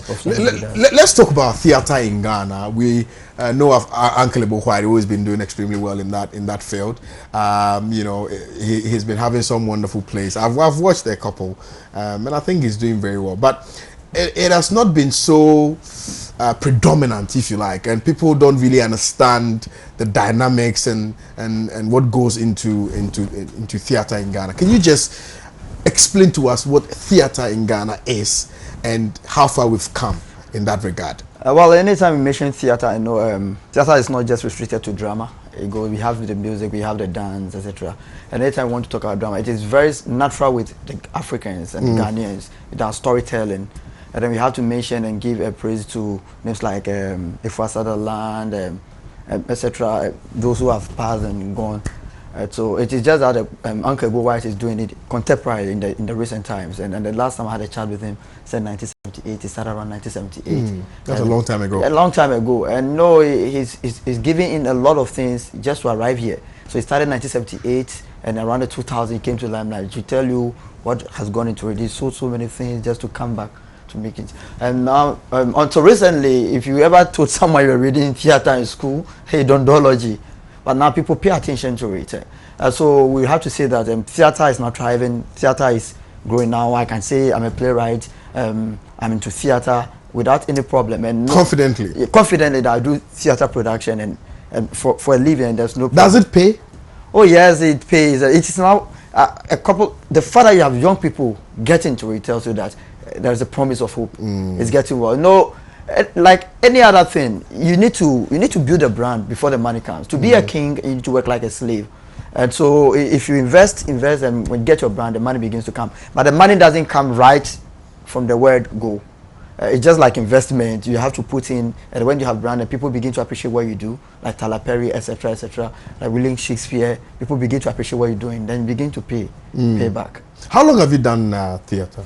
I've done theater since childhood, but originally, I think after university, I read human biology at the university, and I came back, I realized that there's embargo on employment, so I have to get back to my talent. I remember I was doing it before JSS. I was part of By the Far Side. Just after that, I had to do a couple of production with Presec. I said, let me get back, let me try and invest. So I decided to put my national service into the production with a couple of Juliet, wherever she is. Thank you. We had to do, and this is my 5th year after university doing that. And well, it's been successful then. So on Saturday, something big is going to happen.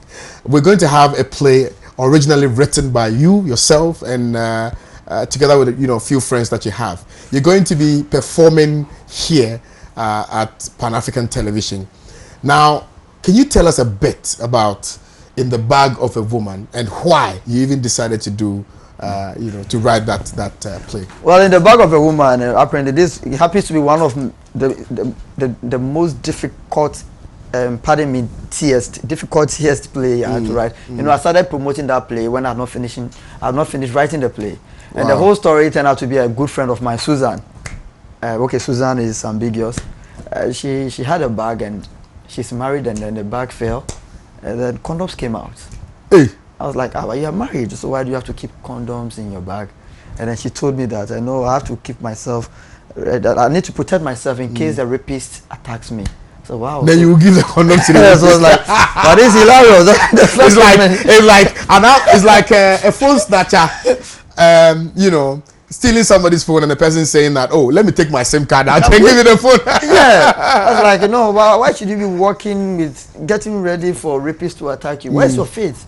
So that's just like, wow, the bag of a woman. Then she started telling me things that people keep in their bag. That's what I wanted to come to. I mean, you know that women do keep a lot of things in their bags, and they have different types of bags. And I'm told, it's not like I know. I was told that they have a bag they carry. When they carry that bag, they said, I'm going for 1 week. They will say, I'm going for 1 week. When they carry another bag, they will say, oh, I'm going for 2 days. 2 days. When they carry another bag, they say, I'm going for 2 hours. So in this play, you're going to see all these bags. The thing is in the bag of a woman, but it has got other issues related. Don't talk about those issues. Yes, so you're going to see these types of bag you're talking about. It was not easy coming out with this play because at the point I had to go to Circle because I wanted a part from Ashau. I was beaten. Hey. Because in reality you were beaten. I was beaten by those people. Yeah, because I wanted something. I heard something from that aspect from Susan, so I decided to go there. And I went. I was like, how do you go about your things? It was difficult saying it. They said short. I said, okay, no, what about long? I said long. They said, I don't wait, Jimmy, sorry, my. What? They started to then someone came and I said, no, I don't know the term. She said short. So opposite of short is long. He said no, we say sleep. So when you watch a play, you're going to see that except in. No, I think you are spilling the beans here. Hold on. When is it happening again? This very Saturday. Very Saturday. This Where? very Saturday here on the. Can you give us the location again? Pan-African TV is Abink. Those of you, the key feature is AMA. AMA. If you get to AMA and you ask. You don't even ask. Unless you are blind. That's what you can ask. But when you watch around, you can see Pan-African TV, Signage. Okay. Then you move in. It is free. Okay. I know Valentine. It is a pre-Valentine event. Valentine is Tuesday. So we decided that together with Pan-African TV, let's give. Love is not just about going to see somewhere. It's showing like we want people to appreciate theater. So it is free. Okay. All you need to do is to come to Pan African TV. All right. Come and take your seat earlier so that you do not stand. Very well. Thank you very much, Oswald, for coming. Thank you so much. Is there any other thing you want to add? Well, I would say we still going.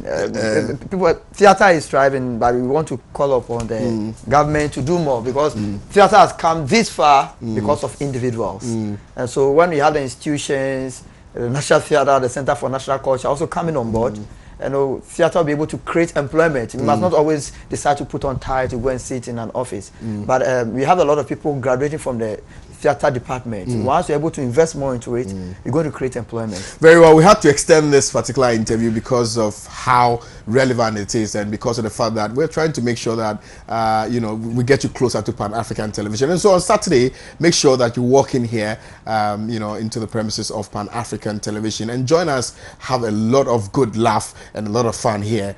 Of course, I know Oswald, and so I know what he can give to us. The title is In the Bag of a Woman. Don't also forget that on Tuesday, which is Valentine's Day, we're going to be having a special program from 4 p.m. It's called Love in the Air, and Pan-African TV went out to give some some freebies out to some of our ardent watchers.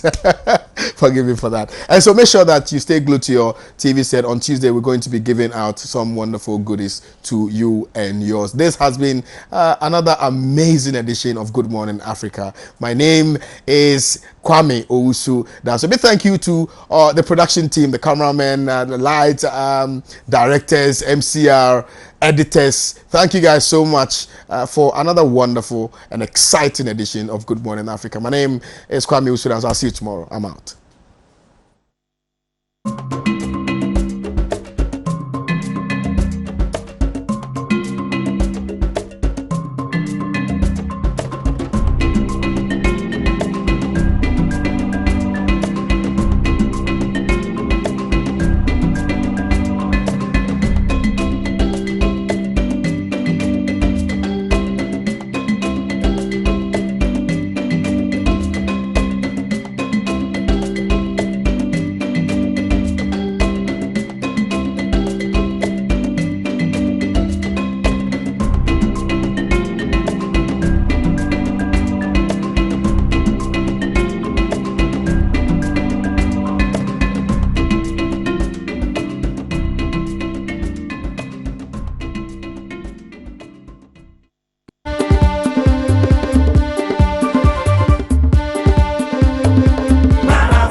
Truly African.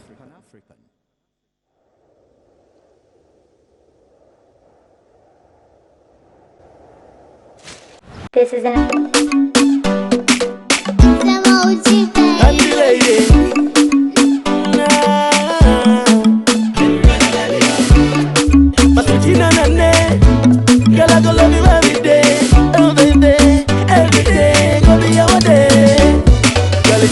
strings attached. All she wants now is my touch. Oh, what a feeling right under the ceiling. My chocolate in my cup. She loves to scream, oh my gosh, whenever I touch. Oh, that feeling right under the ceiling. My chocolate in my cup. She be my chocolate vanilla. My chocolate vanilla. My chocolate vanilla. Listen up, oopsie daisy, what a lady. So amazing, my candy baby. She dey give good love on the daily. Once my lady, my energizer, she ever ready. Only dance to keep up a reggae. Wine the bum bum bum bum the bumbe. Once my baby, she say I blaze, and I say for back. She dey run the place, and I hear me back. Come on the stage, and I share applause. I bet me I'm marvelous, too sweet and dangerous. Her beauty is a killer. Don't wanna see the end of us. And I don't feel like vanilla. Girl, says she wanna strings attached. All she wants now is my touch. Oh, what a feeling right under the ceiling. My chocolate in my cup. She loves to scream, oh my gosh, whenever I touch. Oh, that feeling right under the ceiling. My chocolate in my cup. She be my chocolate vanilla. My chocolate vanilla. My chocolate vanilla. She be my chocolate chocolate vanilla. I am chocolate vanilla. Chocolate vanilla. Check it out, yo. Check it out, yo. The two no never go be past swag. Same way my chick better than bad. Oh gaga, see in caps then in back. If it's a sin, don't forgive me, my God.